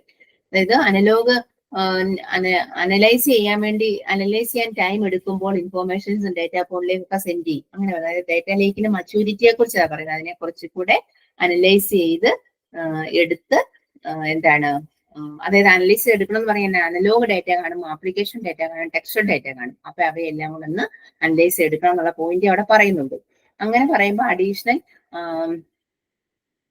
Data lake stages വരും. ഇനി നമ്മൾ ഇതിനെല്ലാം ഒന്ന് അനലൈസ് എടുക്കണം എന്നുണ്ടെങ്കിൽ, അതായത് ഡാറ്റ പഡില്, ഡാറ്റ പോണ്ട്, ഡാറ്റ ലേക്ക്, data ocean, അങ്ങനെ തരത്തിലുള്ള അഡീഷണൽ ഡാറ്റ ലേക്ക് സ്റ്റേജസ് കാണും as A part of maturity aspect പറയുമ്പോൾ. അതായത് ഫസ്റ്റ് വൺ ഡാറ്റ പഡിൽ എന്ന് പറഞ്ഞ ഇത്രയേ ഉള്ളൂ. A big technology with sole purpose of a single project with data being loaded into the conception of a single project or team. Big data technology is mandated to reduce the cost and improvement performance എന്ന് പറഞ്ഞാൽ big data ടെക്നോളജിയെ use ചെയ്തുകൊണ്ട് build ചെയ്ത data performance improve ചെയ്യുക. അപ്പൊ അതിനും cost കുറയ്ക്കുന്നതിന് നമുക്ക് ഡാറ്റ ലേക്ക് സ്റ്റേജിൽ നടക്കും. ഡാറ്റ ലേക്ക് സ്റ്റേജ് ആണ് ഡാറ്റ പഡില്. അപ്പൊ നമ്മൾ ബിഗ് ഡാറ്റ ടെക്നോളജി യൂസ് ചെയ്ത് ബിൽഡ് ചെയ്ത ഡാറ്റ കാണൂല, അതിന്റെ പെർഫോമൻസും ഇംപ്രൂവ്മെന്റ്സും ഒക്കെ ചെയ്യുന്നതിനും കോസ്റ്റ് കുറയ്ക്കുന്നതിനും ഒക്കെ നമുക്ക് ഈ ഒരു സ്റ്റേജിൽ ഇടാൻ പറ്റും. ഡാറ്റ പഡിൽ നിന്നുള്ള സ്റ്റേജ് ഇടാൻ പറ്റും. പിന്നെ ഡാറ്റ പോണ്ട് കാണും. ഡാറ്റ പോണ്ട് എന്ന് പറഞ്ഞാൽ restricted data usage solely to the projects that necessitate എന്ന് പറഞ്ഞാൽ എന്താ, ഡാറ്റ പോണ്ട് ഡാറ്റ യൂസേജ് ആവശ്യമായ പ്രൊജക്റ്റുകൾക്ക് മാത്രമായി പരിമിതപ്പെടുത്തി തീർക്കുക. ഡാറ്റ പോണ്ട് അതായത് ഡാറ്റ യൂസേജിന് ആവശ്യമായ പ്രൊജക്റ്റുകൾക്ക് വേണ്ടി മാത്രം അതൊന്ന് പരിമിതപ്പെടുത്തി വെച്ചാൽ മതി ഡാറ്റ പോണ്ടിൽ. അങ്ങനെ ആ ഒരു സ്റ്റേജ് കാണും. പിന്നെ ഡാറ്റ ലേക്ക് കാണും. In caters business users into significant accepts. Firstly as a self support service through which business users are able to utilize data, and secondly provisioning data to business even when not required by the project. അതായത് രണ്ട് significant aspect കാണും. First എന്ന് പറയുന്നത് എന്തായിരിക്കും, self support service through which business users. ഇത് ഏത് business യൂസേഴ്സിന് ആണ് service ചെയ്യാൻ പറ്റുന്നത് അതിന് നൽകുക ഫസ്റ്റ്ലി. സെക്കൻഡ്ലി പറയുന്നത് പ്രൊജക്ട് ആവശ്യമില്ലാത്താൽ പോലും ബിസിനസിന് ഡാറ്റ നൽകുക. Provisioning data to business even when not required by a project. Project ആവശ്യമില്ലെങ്കിലും ബിസിനസ് നൽകുക. അങ്ങനെയുള്ള ഡാറ്റയെ സ്റ്റേജ് ചെയ്ത് ഡാറ്റ ലേക്കിലിടും. പിന്നെ ഡാറ്റ ഓഷ്യൻ കാണും. Data ocean facilitates enterprise wide availability of self service data.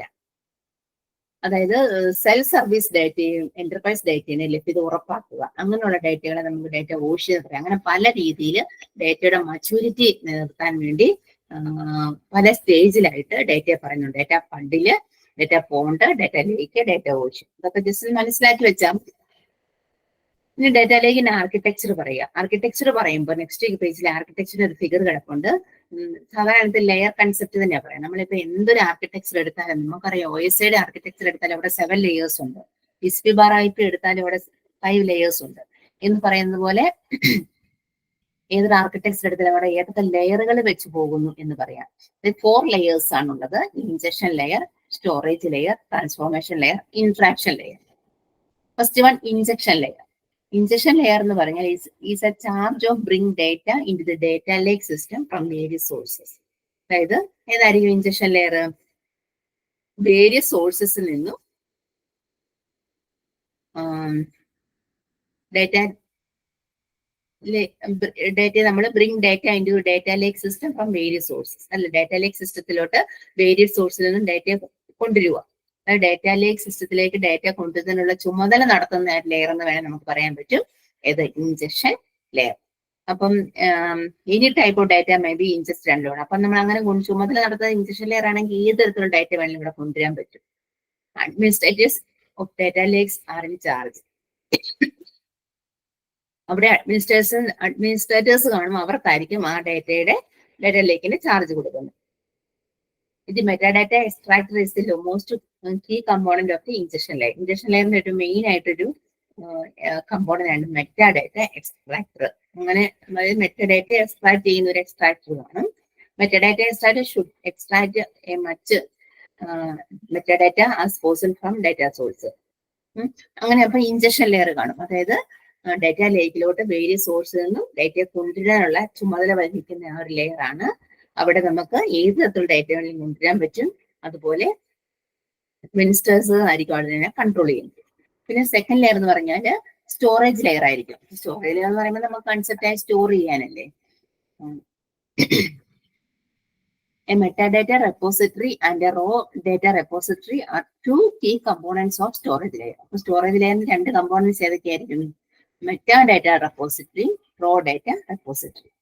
Since raw data repositories must be stored in their native format, data lake environment must support a variety of storage systems in relational graph, XML or JSON data.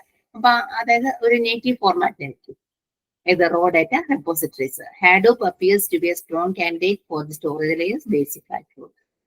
ഈ storage layer use ചെയ്യുന്ന ഒരു പ്ലാറ്റ്ഫോമാണ് ഹാഡൂപ്പ്. ഹാഡൂപ്പ് ഒരു open source ഫ്രെയിംവർക്കാണ്.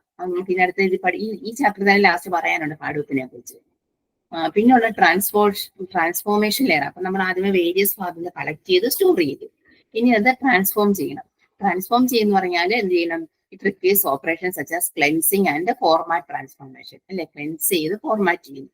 പിന്നെ ഉള്ളത് interaction layer.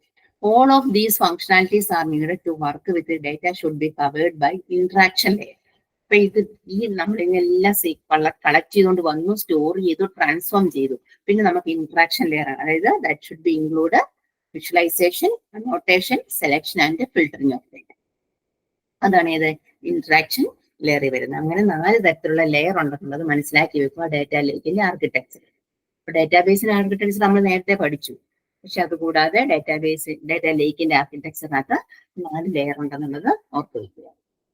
Okay, പിന്നെ നമ്മൾ data സ്വാമ്പിനെ കുറിച്ച് പറഞ്ഞിട്ടുണ്ട്. ഡേറ്റ സ്വാമ്പ് എന്ന് പറഞ്ഞത് നമുക്കിപ്പോ മാനേജ് ചെയ്യാൻ പറ്റാത്ത ഡേറ്റ കാണും. ആ ഡേറ്റയുടെ ഒരു ഫോൾഡിനെയാണ് ഡേറ്റ സ്വാമ്പ് എന്ന് പറയുന്നത്. ആ ഡേറ്റയുടെ ഒരു കളക്ഷൻ എവിടെ പോയി കിടക്കും. ഈ data swamp is A data pond. ഒരു ഡേറ്റ പോണ്ട് തന്നെയാണ്. That is expanded to the size of data lake in the absence of self-service and governance facilities. At best, data swamp is used like a data pond, and worst, it is a left unused. നമുക്ക് അത് use ചെയ്യാനും പറ്റുന്നില്ല, എന്നാൽ manage ചെയ്യാനും പറ്റുന്നില്ല. അങ്ങനെ ഡേറ്റയെ, അതായത് ഡേറ്റയെ പ്രോപ്പറായിട്ട് നമുക്ക് ഓർഗനൈസ് ചെയ്യാനും മാനേജ് ചെയ്യാനും പറ്റാതെ വരുമ്പോൾ ആ ഒരു അതിനെ നാവിഗേറ്റ് ചെയ്ത് പോകാൻ പറ്റാതെ വരിക. അപ്പൊ അങ്ങനെയുള്ള ഡേറ്റയെ നമ്മൾ ഡേറ്റ സ്വാമ്പ് എന്ന് പറയും. നമ്മൾ ഡേറ്റ ഇടുന്ന ഒരു ഡേറ്റ പോണ്ടാണ് ഡേറ്റ സ്വാമ്പ്. അപ്പൊ ഡേറ്റ ലേക്കിന്റെ ഒരു കൺസെപ്റ്റ് അവിടെ നമുക്ക് ഫിനിഷ് ചെയ്യാം. അപ്പൊ ഡേറ്റ ലേക്കും ഡേറ്റ വെയർ ഹൗസ് നമ്മൾ ഡിഫറൻസ് ഓക്കെ അല്ലേ? നെക്സ്റ്റ് 6.4 പറയുന്ന കോംപ്ലക്സ് ഡേറ്റ. എന്താണ് കോംപ്ലക്സ് ഡേറ്റ? അതായത് we have already seen how big data have become pervasive across enterprises. അതായത് ഒരു എന്റർപ്രൈസസിൽ ബിഗ് ഡേറ്റ എത്രമാത്രം ഇമ്പോർട്ടൻസ് ഉണ്ടെന്ന് നമ്മളിപ്പോൾ മനസ്സിലാക്കി. We have also seen different ways in which data is generated through various sources like emails, files, IoT etcetera. അല്ലേ? അതായത് ഒരു എന്റർപ്രൈസസിലുടനീളം നമുക്ക് എങ്ങനെയാണ് ബിഗ് ഡേറ്റ വ്യാപകമായെന്ന് നാം കണ്ടു. ഇനി നമുക്ക് data generated from various sources like email, IoT, logs etcetera. ഇവിടെ നിന്നൊക്കെയല്ലേ ഡേറ്റ ജനറേറ്റ് ചെയ്തെടുക്കുന്നത്. അപ്പൊ ഡേറ്റും കറൻസിയും അതുപോലെ ആൽഫബറ്റ്സ്, നമ്പേഴ്സ് തുടങ്ങിയ സ്റ്റാൻഡേർഡ് ഡേറ്റ ടൈപ്സുമായി കൺഫേം ആകാത്ത ഡേറ്റയെ നമുക്ക് കോംപ്ലക്സ് ഡേറ്റ എന്ന് പറയും. ഇങ്ങനെയൊക്കെ ഡേറ്റ എടുത്ത് നമ്മൾ ട്രാൻസ്ഫോം ചെയ്യുമ്പോൾ, ക്ലിൻസ് ചെയ്യുമ്പോഴൊക്കെ നമുക്ക് മനസ്സിലാകും നമ്മുടെ ഡേറ്റ, കറൻസി, നമ്മളുടെ ആൽഫബറ്റ്സ്, അതുപോലെ നമ്പേഴ്സ് തുടങ്ങിയ സ്റ്റാൻഡേർഡ് ഡേറ്റ ടൈപ്പുകളുണ്ടല്ലോ, ആ ഡേറ്റ ടൈപ്പ് മാച്ച് ചെയ്ത ഡേറ്റ ടൈപ്പുകളാണ്. അങ്ങനെയുള്ള ഡേറ്റ ടൈപ്പുകൾ നമ്മൾ കോംപ്ലക്സ് ഡേറ്റ ടൈപ്പ് എന്ന് അല്ലെ കോംപ്ലക്സ് ഡേറ്റ എന്ന് പറയുന്നു.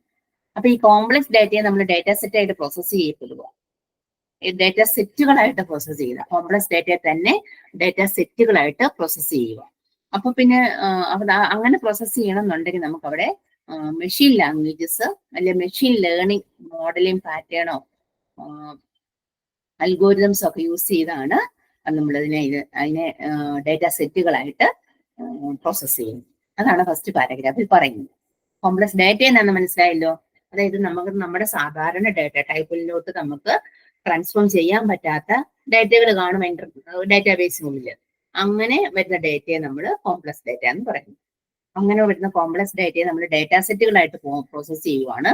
ആ ഡേറ്റാ സെറ്റ് എന്ന് പറയുമ്പോൾ മെഷീൻ ലേണിംഗ് മോഡലിൽ പാറ്റേൺ മാച്ചിങ് അൽഗോരിതംസ് ഒക്കെ യൂസ് ചെയ്ത് അത് യൂസ് ചെയ്യാൻ പറ്റത്തുള്ളൂ. ഇപ്പൊ കോംപ്ലക്സ് ഡേറ്റ മോഡലിംഗ് തന്നെ 2 തരത്തിലുണ്ട്. ഇമ്പോർട്ടന്റ് ആണ് കോംപ്ലക്സ് ഡേറ്റ മോഡലിംഗ്. ഒന്ന് ആങ്കർ മോഡലും ഒന്ന് വോൾട്ട് മോഡലും. Data vault model and data anchor മോഡലാണ് 2 തരത്തിലുള്ള മോഡൽസ് പറയുന്നത്. കോംപ്ലക്സ് ഡേറ്റ മോഡലിംഗ് എന്ന് പറയുമ്പം അതായത് ഇപ്പം അവിടെ ഒരു പറയുന്നത് ഡേറ്റ സ്ട്രീമുകൾക്ക് ഇപ്പം അനേകം ഹബ്ബുകളും എന്താ അതുപോലെ കോംപ്ലക്സ് ടെക്നോളജിയുമാണല്ലോ നമ്മൾ മൂവ് ചെയ്യുന്ന ഡാറ്റ സ്ട്രീമുകളിൽ അല്ലെ. ഹബ്ബുകളും അതുപോലെ കോംപ്ലക്സ് ആയിട്ടുള്ള ടെക്നോളജിയിലൂടെയാണ് നാം മൂവ് ചെയ്യുന്നത്. അപ്പൊ complex data travels through data processing tools, ETL, ERP, data lake and other path. Complex data travel ചെയ്യുന്നത് തന്നെ എങ്ങനെയായിരിക്കും? ETL, ERP സോഫ്റ്റ്വെയറുകളിലോ ഒക്കെ കൂടി ആയിരിക്കും പോകുന്നത്. അപ്പം various models like statistical, polyglot, no പോളിലോട്ട്, multi level etcetera exist to store, process, analyse complex data. Complex ഡാറ്റയെ സ്റ്റോർ ചെയ്യാനും പ്രോസസ് ചെയ്യാനും നമ്മൾ പലതരം മോഡൽസ് യൂസ് ചെയ്യും. അവിടെ കുറച്ച് മോഡലിന്റെ പേര് പറഞ്ഞിട്ടില്ലേ? അതായത് പോളിഗ്ലോട്ട്, നോ പോളിലോ, payload, multi level, statistical. Some standard models are also available like anchor models and data vault model. നമുക്ക് ഇവിടെ പഠിക്കാനുള്ളത് രണ്ട് തരത്തിലുള്ള സ്റ്റാൻഡേർഡ് മോഡലാണ്, ആങ്കർ മോഡലും ഡാറ്റ വോൾട്ട് മോഡൽ. അതായത് കോംപ്ലക്സ് ഡാറ്റയെ എങ്ങനെ മോഡൽ ചെയ്യും അതിനെ കുറിച്ചാണ് പറയുന്നത്. അപ്പോൾ കോംപ്ലക്സ് ഡാറ്റ ഏതാണെന്ന് ചോദിച്ചാൽ പറയണം. എന്തായിരിക്കും കോംപ്ലക്സ് ഡാറ്റ? നമുക്ക് സാധാരണ ഡാറ്റ ടൈപ്പ് വെച്ച് മാനേജ് ചെയ്യാൻ പറ്റാത്ത ഡാറ്റയെ കോംപ്ലക്സ് ഡാറ്റ എന്ന് പറയാൻ പറ്റും. Example, first one anchor model. Anchor എന്ന് പറഞ്ഞാൽ എക്സാമ്പിൾ ഓഫ് ആങ്കർ മോഡൽ എന്ന് പറഞ്ഞാൽ ഇവിടെ ഒരു ഫിഗർ കൊടുത്തിട്ടുണ്ട്. ആ ഫിഗർ നിങ്ങൾ അടുത്ത പേജിലെ ഫിഗർ ഒന്ന് നോക്കിയേ. കുറെ നമ്മൾ നോക്കുമ്പോൾ കുറെ ഗ്രാഫ് പോലെ അങ്ങോട്ടും ഇങ്ങോട്ടും വരച്ചു വെച്ചിരിക്കുന്നു. അവിടെ കുറെ ഷേപ്പുകളുണ്ട്. കളർ പ്രിന്റ് ആണ് എടുത്തിരിക്കുന്നത്. നിങ്ങൾ ആ ഓരോ ഷേപ്പിനും ഓരോ കളർ കാണും. ബ്ലാക്ക് ആൻഡ് വൈറ്റ് പ്രിന്റ് ആണ്, പിന്നെ എല്ലാം ബ്ലാക്ക് ആൻഡ് വൈറ്റിലായിരിക്കും യൂസ് ചെയ്യുന്നത് കേട്ടോ. അതായത് നമ്മളൊരു ആങ്കർ മോഡൽ എന്ന് പറഞ്ഞാല് എന്താണെന്ന് ചോദിച്ചാൽ ഇൻഫോർമേഷൻ മോഡലിംഗ് ടെക്നിക്കായത്. ഇൻഫോർമേഷൻ മോഡലിംഗ് ടെക്നിക്ക് അത് മാനേജ്മെന്റിനെ ഫ്ലെക്സിബിൾ ആക്കാൻ വേണ്ടി അതുപോലെ റോബസ്റ്റ് ആക്കാൻ വേണ്ടി ഓഫർ ചെയ്യുന്നു. അപ്പൊ ഡാറ്റ വെയർഹൗസുകളിലേക്ക് നമുക്ക് മോഡിഫിക്കേഷൻസ് ഒന്നും കൊണ്ടുവരികയല്ല, ബട്ട് എക്സ്റ്റൻഷൻ കൊണ്ടുവരാൻ പറ്റും. നമ്മൾ ഇങ്ങനെ ഇപ്പൊ ആങ്കർ മോഡൽ ഡാറ്റ ഉണ്ട്, കോംപ്ലക്സ് ഡാറ്റ ഉണ്ട്, പക്ഷെ ആ ഡാറ്റയിലോട്ട് നമുക്ക് മോഡിഫിക്കേഷൻസ് ഒന്നും പറ്റത്തില്ല. പക്ഷെ ആ ഡാറ്റയെ നമുക്ക് വിപുലീകരിക്കാൻ പറ്റും എന്ന് പറഞ്ഞാൽ എക്സ്റ്റൻഷൻ കൊടുക്കാൻ പറ്റും. അങ്ങനെ എക്സ്റ്റൻഷൻ കൊടുക്കണമെങ്കിൽ അതിന് 4 എലമെന്റ്സ് ഉണ്ട്.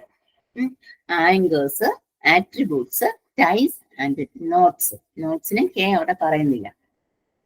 ഐഡിയ കിട്ടുന്നുണ്ടല്ലോ. അതായത് ആങ്കർ മോഡൽ എന്ന് പറയുമ്പോൾ തന്നെ അവർക്ക് കോംപ്ലക്സ് ഡാറ്റയെ ഒന്ന് മോഡൽ ചെയ്യാൻ യൂസ് ചെയ്യുന്നൊരു മോഡലാണ് ആങ്കർ മോഡൽ. അതായത് ഇൻഫോർമേഷൻ മോഡലിംഗ് ടെക്നിക്സ്. അപ്പൊ നമുക്ക് ഉള്ള ഒരു ഡാറ്റയെ നമുക്ക് അതൊന്ന് ഫ്ലെക്സിബിൾ ആക്കാനും റോബസ്റ്റ് ചെയ്യാനേ പറ്റത്തുള്ളൂ. ഒരിക്കലും മോഡിഫിക്കേഷൻസ് പറ്റുന്നില്ല. അപ്പൊ ആങ്കർ മോഡലത്തെ ആങ്കേഴ്സ് എന്തായിരിക്കും? Anchor R used to model entities and events. അതായത് നമ്മളിപ്പോ നമുക്ക് എൻറ്റിറ്റി എന്നാന്നറിയാം. നമ്മൾ എൻറ്റിറ്റി റിലേഷൻഷിപ്പ് ഡയഗ്രം ഒക്കെ പറയുന്ന എൻറ്റിറ്റി അല്ലെ. ഇങ്ങനെ ഒരു റെക്ടാങ്കിളിലൊക്കെ നമ്മളൊരു എൻറ്റിറ്റി എഴുതി വെക്കാറുണ്ട്. ആ എൻറ്റിറ്റി വന്നിട്ടാണ് ഇപ്പൊ സ്റ്റുഡന്റ് എന്ന് പറയുന്ന ഒരു എൻറ്റിറ്റി ഉണ്ടെങ്കിൽ അതിന്റെ ആട്രിബ്യൂട്ട്സിലായിരിക്കും student I D, student name, student class, student mark ഒക്കെ വരുന്നത്. അപ്പം അതായത് എൻറ്റിറ്റിയെ ആണ് ആങ്കേഴ്സ് കാണിക്കുന്നത്. ഇനി attributes are used to model properties of anchors. Attributes എന്ന് പറയുമ്പോൾ അതിന്റെ ഏതൊക്കെ സബായിട്ട് വരാം, ആട്രിബ്യൂട്ടുകളായിട്ട് വരാം. സ്റ്റുഡന്റ് ഐ ഡി ഒക്കെ ആണെങ്കിൽ. ഈ ടൈസ് എന്ന് പറഞ്ഞാൽ use two model relationship between anchors. Anchors തമ്മിൽ പല എൻറ്റിറ്റി കാണൂല. ആങ്കർ എന്ന് പറഞ്ഞാൽ എത്ര എൻറ്റിറ്റി നമ്മൾ ഓർക്കുക. അപ്പൊ പല എൻറ്റിറ്റികൾ തമ്മിൽ ഉള്ള ഒരു റിലേഷൻഷിപ്പ് കാണിക്കുന്നതാണ് ടൈസ്, TIES, ടൈസ്. നോട്ട്സ് എന്ന് പറഞ്ഞാൽ are used in the modelling of shared properties such as state. അതായത് എന്തെങ്കിലും ഷെയർഡ് പ്രോപ്പർട്ടികൾ ഉണ്ടെങ്കിൽ, ഇന്ന സ്റ്റേറ്റ് ഉണ്ടെങ്കിൽ അതിനെ കാണിക്കാനാണ് നമുക്ക് നോട്ട് കൊടുക്കുന്നത്. അങ്ങനെ attributes and types can be versioned when changes in information in the model needed to be retained. എന്ന് പറയുമ്പം ഒരു ഐഡിയ കിട്ടിയല്ലോ. അതായത് കോംപ്ലക്സ് ഡാറ്റയെ നമുക്കൊന്ന് റെപ്രസെന്റ് ചെയ്യാൻ വേണ്ടി ആങ്കർ മോഡലിൽ പറയുന്നതാണ് ആങ്കേഴ്സ്, ആട്രിബ്യൂട്ട്സ്, അതുപോലെ ടൈസ് ആൻഡ് നോട്ട്സ്. ഇനി ആ ഫിഗറിലോട്ടൊന്ന് നോക്കി, ഫിഗർ നല്ലോണം നോക്കി. അവിടെ ചെറിയ റെക്ടാങ്കിളിൽ കൊടുത്തിരിക്കുന്നതിനെയാണ് നമുക്ക് എന്ത് പറയാൻ പറ്റും? ആങ്കർ അല്ലെങ്കിൽ എൻറ്റിറ്റി. സൈഡിൽ നോട്ട് ചെയ്ത് വെച്ചിട്ടുണ്ട് ആങ്കർ ഓർ എൻറ്റിറ്റി. ഇപ്പൊ സ്റ്റേജ്, ഈവന്റ്, അതുപോലെ പ്രോഗ്രാം, പെർഫോമൻസ്, ആക്ഷൻ, ആക്ടർ അല്ലെ, അതെല്ലാമാണ് ആ ഒരു ഫിഗറിനകത്തെ എൻറ്റിറ്റി എന്ന് പറയുന്നത്. ഐഡിയ മനസ്സിലായല്ലോ? എൻറ്റിറ്റി എന്താണെന്ന് മനസ്സിലായല്ലോ? റെക്ടാങ്കിൾ പോലെ കൊടുത്തിട്ട് ഡാർക്കൺ ചെയ്ത് വെച്ചിട്ടുണ്ട്. അപ്പം സ്റ്റേജ്, പെർഫോമൻസ്, അതുപോലെ ഈവന്റ്, പ്രോഗ്രാം, ആക്ടർ, ഇതെല്ലാം അതിന്റെ എൻറ്റിറ്റിയാണ്. ഇനി ആ എൻറ്റിറ്റി ഇപ്പൊ സ്റ്റേജിലാണ്, സ്റ്റേജിൽ തന്നെ നെയിം, ലൊക്കേഷൻ എന്ന് പറഞ്ഞ് പോയിരുന്നുണ്ടോ? അതുപോലെ പ്രോഗ്രാം ആണ്, പ്രോഗ്രാമിലും നെയിം എന്ന് പറഞ്ഞ് ഒരു ആട്രിബ്യൂട്ട്സ് പോയിട്ടുണ്ട് ഇല്ലേ? അപ്പൊ അതിനെയാണ്, അതായത് ആ സർക്കിളിൽ കാണിക്കുന്ന ഒരു സർക്കിളിനകത്ത് അടുത്ത സർക്കിൾ കാണിക്കുന്നത് എന്താണ്? ആട്രിബ്യൂട്ട്സുകളാണ്. അപ്പൊ നമ്മൾ ഓർത്താൽ നമ്മളൊരു സ്റ്റുഡന്റ് ആണ്, student main entity, student I D, student name, student class എല്ലാം ആട്രിബ്യൂട്ട്സ് അല്ലേ എന്ന് പറയുന്ന പോലെ കാണിക്കുന്നതേ ഉള്ളൂ. അതിനെ റിലേറ്റ് ചെയ്ത് കാണിക്കുക. ഈ ടൈസ് എന്ന് പറഞ്ഞ എന്തായിരിക്കും? സ്റ്റാറ്റിക് ടൈ ആണോ അതുപോലെ ഹിസ്റ്ററൈസ്ഡ് ടൈ ആണെന്നുള്ളത്. അതായത് ടൈസ് റിലേഷൻഷിപ്പ് ബിറ്റ്വീൻ ആംഗിൾസ്, ആംഗിൾസിനെ തമ്മിൽ ഏത് ഒരു ഡിസിഷന്റെ സിമ്പിൾ കാണിക്കുന്നതാണ് ടൈസ്. അതായത് പ്രോഗ്രാം സ്റ്റേജുമായിട്ട് റിലേഷൻഷിപ്പ് കാണിച്ചു വെച്ചിരിക്കുന്ന കണ്ടില്ലേ അല്ലെ? റിലേഷൻഷിപ്പ് കാണിക്കാനാണ് ടൈസ് യൂസ് ചെയ്യുന്നത്. ഈ നോട്ട്സ് എന്ന് പറയുമ്പോൾ എന്തായിരിക്കും? Modelling shade properties at state. അതായത് നോട്ട്സ് കാണിക്കുന്നത് ഒരു കോർണർ റൗണ്ട് ആയിട്ടുള്ള റെക്ടാങ്കിളിലാണ് നോട്ട് കാണിക്കുന്നത്. അതായത് ഇതുമായിട്ട് ഷെയർഡ് പ്രോപ്പർട്ടി ചെയ്യുന്നുണ്ടോ എന്നുള്ളത്. അപ്പം ഇപ്പൊ പ്രോഗ്രാം ആണെങ്കിൽ പ്രോഗ്രാമിന് നമുക്ക് അവിടെ ഷെയർഡ് റേറ്റിംഗ് ഷെയർഡ് ചെയ്ത് നോക്കുന്നുണ്ട്. അങ്ങനെ പല റെക്ടാങ്കിൾ, ജെൻഡർ, ഇപ്പം ആക്ടർ ആണെങ്കിൽ ജെൻഡർ അല്ലെങ്കിൽ പ്രൊഫഷണൽസ് ആണോ അത് നോക്കുന്നുണ്ട്. അതുപോലെ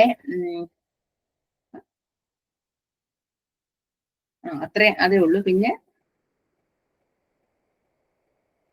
സ്റ്റേജിനും അതുപോലെ ഈവന്റിനും ഒന്നും ഏതാണ് നോട്ട് കാണിക്കുന്നില്ല. പക്ഷെ പ്രോഗ്രാമിന്റെ ഇതായിട്ട് വരുമ്പം റേറ്റിംഗ് വരുന്നുണ്ട്, ആക്ടറിന്റെ വരുമ്പം ജെൻഡറോ അത് പ്രൊഫഷണൽ ലെവലാണോ എന്നുള്ള അങ്ങനെയുള്ളത്. അതായത് ഒരെണ്ണത്തിനെ റെപ്രസെന്റ് ചെയ്ത് സബ് ചെയ്ത് കാണിക്കുക. നമ്മൾ ER ഡയഗ്രാം നിങ്ങൾ BCA പഠിച്ചിട്ടുണ്ടായിരിക്കും അല്ലേ? ER ഡയഗ്രാം പ്രൊജക്ട് ഒക്കെ ചെയ്തപ്പോ ER ഡയഗ്രാം ഫ്ലോചാർട്ട് അല്ല എന്താ DFD ഒക്കെ വരച്ചല്ലേ ചെയ്യുന്നത്. അപ്പൊ ER ഡയഗ്രത്തിനകത്ത് നമ്മൾ ഒരു എൻറ്റിറ്റി, അതായത് ആ ഒരു സ്റ്റുഡന്റ് അല്ലെ ഒരു എംപ്ലോയി ആണ്, എംപ്ലോയി ആയിരിക്കും അവിടുത്തെ ഒരു എൻറ്റിറ്റി. ആ എംപ്ലോയിയെ sub employee I D, employee name, employee designation, employee salary എന്ന് പറയും ഇങ്ങനെ കൊടുക്കാറില്ലേ? അത് ഒരു ആട്രിബ്യൂട്ട് ആയിട്ട് കൊടുക്കും. അവയെ പരസ്പരം കണക്ട് ചെയ്ത് നമ്മൾ ഡിസിഷന്റെ സിമ്പിൾ ഒരു റിലേഷൻഷിപ്പ് കാണിക്കുന്നത് എന്ന് പറയുന്ന പോലെ ഇവിടെ അതിന്റെ പേരുകൾക്ക് വരുന്ന വ്യത്യാസങ്ങളേ ഉള്ളൂ. അപ്പൊ ടൈസ് ഡിസിഷനെ കാണിക്കുന്ന പറഞ്ഞാല് സ്റ്റാറ്റിക് ടൈ ആണോ ഹിസ്റ്റോറിക്കൽ ടൈ ആണോ എന്ന് കാണിക്കുന്നത് ആ ഷേപ്പിന് വരുന്ന ഷേപ്പ്, ആ ഡിസിഷന്റെ ഷേപ്പ് തന്നെയല്ലേ. ആട്രിബ്യൂട്ട്സ് സർക്കിളിലല്ലേ കാണിക്കുന്നത്. അവിടെയാണെങ്കിൽ ഓവലിലായിരിക്കും ഈ ഡയഗ്രത്തിൽ കാണിക്കുന്നത്. അപ്പൊ ആ ഒരു മോഡല് ഡേറ്റയെ, കോംപ്ലക്സ് ഡേറ്റയെ ഇങ്ങനെ റെപ്രസെന്റ് ചെയ്ത് കാണിക്കുക. ആ ഡേറ്റയെ നമുക്ക് എന്ത് പറയാൻ പറ്റും? ആങ്കർ മോഡലിൽ പറയാൻ പറ്റും. ഇനി ഡേറ്റ വോൾട്ട് മോഡൽ എന്ന് പറഞ്ഞാൽ എങ്ങനെയാണ്? ഡേറ്റ വോൾട്ട് എന്ന് പറഞ്ഞാല് it is A database modelling technique. ഇതൊരു മറ്റേന്ന് പറഞ്ഞാൽ എന്തായിരിക്കും? ഒരു ഇൻഫോർമേഷൻ മോഡലിംഗ് ടെക്നിക്ക്, ഇൻഫോർമേഷൻ കാണിക്കുക. ഇവിടെ എന്ന് പറഞ്ഞാൽ അങ്ങനല്ല, ഒരു ഡേറ്റാബേസ് മോഡലിംഗ് ടെക്നിക്കാണ്. ഇൻഫോർമേഷൻ കാണിച്ചുകൊണ്ടാണ് ആങ്കർ മോഡൽ കാണിക്കുന്നത്. അതായത് നമുക്ക് അറിയാം ഇവിടെ സ്റ്റേജ് ഉണ്ട്, പ്രോഗ്രാം ഉണ്ട്, പെർഫോമൻസ് ഉണ്ട്, ആക്ടർ ഉണ്ട്. അവയെ റിലേറ്റ് ചെയ്ത് എന്തൊക്കെ വരുന്നത്, അവ ഏതൊക്കെ ആയിട്ട് കണക്ട് ചെയ്ത് വെച്ചിരിക്കുന്നതെന്ന് കാണിക്കും. ഇനി ഒരു ഡേറ്റാബേസുമായിട്ട് വരച്ചു വെച്ചിരിക്കുകയാണ് data vault model. Data modelling technique offering long time storage of historical data arriving from multiple operating systems. അതായത് ഒന്നിലധികം ഓപ്പറേറ്റിംഗ് സിസ്റ്റം, ഒന്നിലധികം ഓപ്പറേറ്റിംഗ് സിസ്റ്റത്തിൽ നിന്നുകൊണ്ട് നമുക്ക് ഹിസ്റ്റോറിക്കൽ ആയ ഡേറ്റയുടെ ലോങ് ടേം സ്റ്റോറേജ് ഓഫർ ചെയ്യുന്ന ഒരു ഡേറ്റാബേസ് ആണ്. അതായത് ഒന്നിലധികം മൾട്ടി ഓപ്പറേഷൻ സിസ്റ്റത്തിൽ നിന്നുകൊണ്ട് എന്താണ് ഹിസ്റ്റോറിക്കൽ ഡേറ്റ വേണം. അതായത് ലോങ് ടേം സ്റ്റോറേജ് ഓഫർ ചെയ്യുന്ന ഒരു മോഡലിംഗ് ടെക്നിക്കാണ് ഡേറ്റ വോൾട്ട് മോഡൽ. ഇത് മോഡൽ അലൗസ് എന്തൊക്കെ ചെയ്യാം? Auditing, data traceability, data loading, data resilience to change. ഇതൊക്കെ ആയിരിക്കാം ഇവിടെ ഈ ഒരു data auditing, data traceability, data കണ്ടുപിടിക്കാനോ ഡേറ്റ ലോഡ് ചെയ്യാനോ ഒക്കെ ആയിരിക്കും ഇത് യൂസ് ചെയ്യുന്നത്. Data traceability implies that every row of data in a data vault must be associated with record source of data of load attributes. അതായത് ഇപ്പൊ data വോൾട്ടിലുള്ള ഡേറ്റയെ ഓരോ റോയും റെക്കോർഡ് സോഴ്സും ഒക്കെ ആയിട്ട് ഡേറ്റ് ഓഫ് ലോഡ് ആട്രിബ്യൂട്ട്സും ഒക്കെ ആയിട്ട് അസോസിയേറ്റ് ചെയ്തിരിക്കണം. ഈ ട്രാൻസ്ഫോർമേഷൻ എല്ലാം ഓഡിറ്ററിനെ വാല്യൂസ് കണ്ടെത്താനും സഹായിക്കണം. എന്നാലും ഇതെല്ലാം നോട്ട് ചെയ്ത് വെക്കാം. അങ്ങനെ തരത്തിലുള്ള ഡേറ്റ, അതായത് ഒന്നിലധികം പ്രവർത്തനങ്ങളിൽ നിന്ന് ലഭിക്കുന്ന ഒരു ഹിസ്റ്റോറിക്കൽ ഡേറ്റ ആയിരിക്കും ഇതിനകത്ത് വരുന്നത്, ഡേറ്റ വോൾട്ടിൽ വരുന്നത്. ഡേറ്റ വോൾട്ട് മോഡൽ ഒന്നിലധികം ഓപ്പറേഷൻസിൽ നിന്നുകൊണ്ട് വരുന്ന ഒരു ഹിസ്റ്റോറിക്കൽ ഡേറ്റ. ഇനി നമുക്ക് ആ മറുവശത്തെ ഫിഗർ നോക്കാം. ഫിഗർ നോക്കുമ്പോൾ നിങ്ങൾക്ക് ഐഡിയ കിട്ടും. അതായത് അവിടെ ഫിഗറിനകത്ത് ഇപ്പൊ കളർ പ്രിന്റ് ആണെങ്കിൽ പല കളറിലായിരിക്കും ആ ടേബിളുകൾ കൊടുത്തിരിക്കുന്നത്. യെല്ലോയും ബ്ലൂവും ഗ്രീനും കളർ കാണും. ജസ്റ്റ് ഒന്ന് നോക്കിയേ. An example of a simple data model with 2 hubs, 4 satellites and a link. അതായത് പല ടേബിളുകൾ എങ്ങനെ കണക്ട് ചെയ്ത് വരും, അതായത് ഹിസ്റ്റോറിക്കൽ ഡേറ്റയും പല ടേബിളുകൾ എങ്ങനെ കണക്ട് ചെയ്ത് വെച്ചിരിക്കുന്നതാണ് അത് കാണിക്കുന്നത്. അതായത് ഹബ്ബ്, ലിങ്ക്, സാറ്റലൈറ്റ്, അങ്ങനെ 3 കൺസെപ്റ്റ് അവിടെ പറയുന്നത്. 3 കൺസെപ്റ്റ് നോക്കാം. ഹബ്ബ് എന്ന് പറഞ്ഞാൽ ഇത്രയേ ഉള്ളൂ. Comprise the list of distinct business keys. ഇത് hub also contains metadata designating the source of business keys, satellite tables, etc. എന്ന് പറഞ്ഞ ഇത്രയേ ഉള്ളൂ. ഹബ്ബ് ഐറ്റംസിനും ഒരു സറോഗേറ്റ് കീ കാണും. അതായത് പിന്നെ ബിസിനസ്സുകളുടെ ഒരു ലിസ്റ്റും കാണും.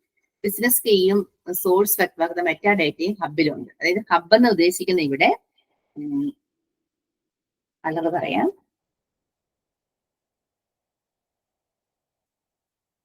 ബ്ലൂ കളറിൽ കാണുന്ന ടേബിളുകൾ ഏതൊക്കെയായിരിക്കും? അതായത് H product cat, H product sub cat എന്ന് കണ്ടോ?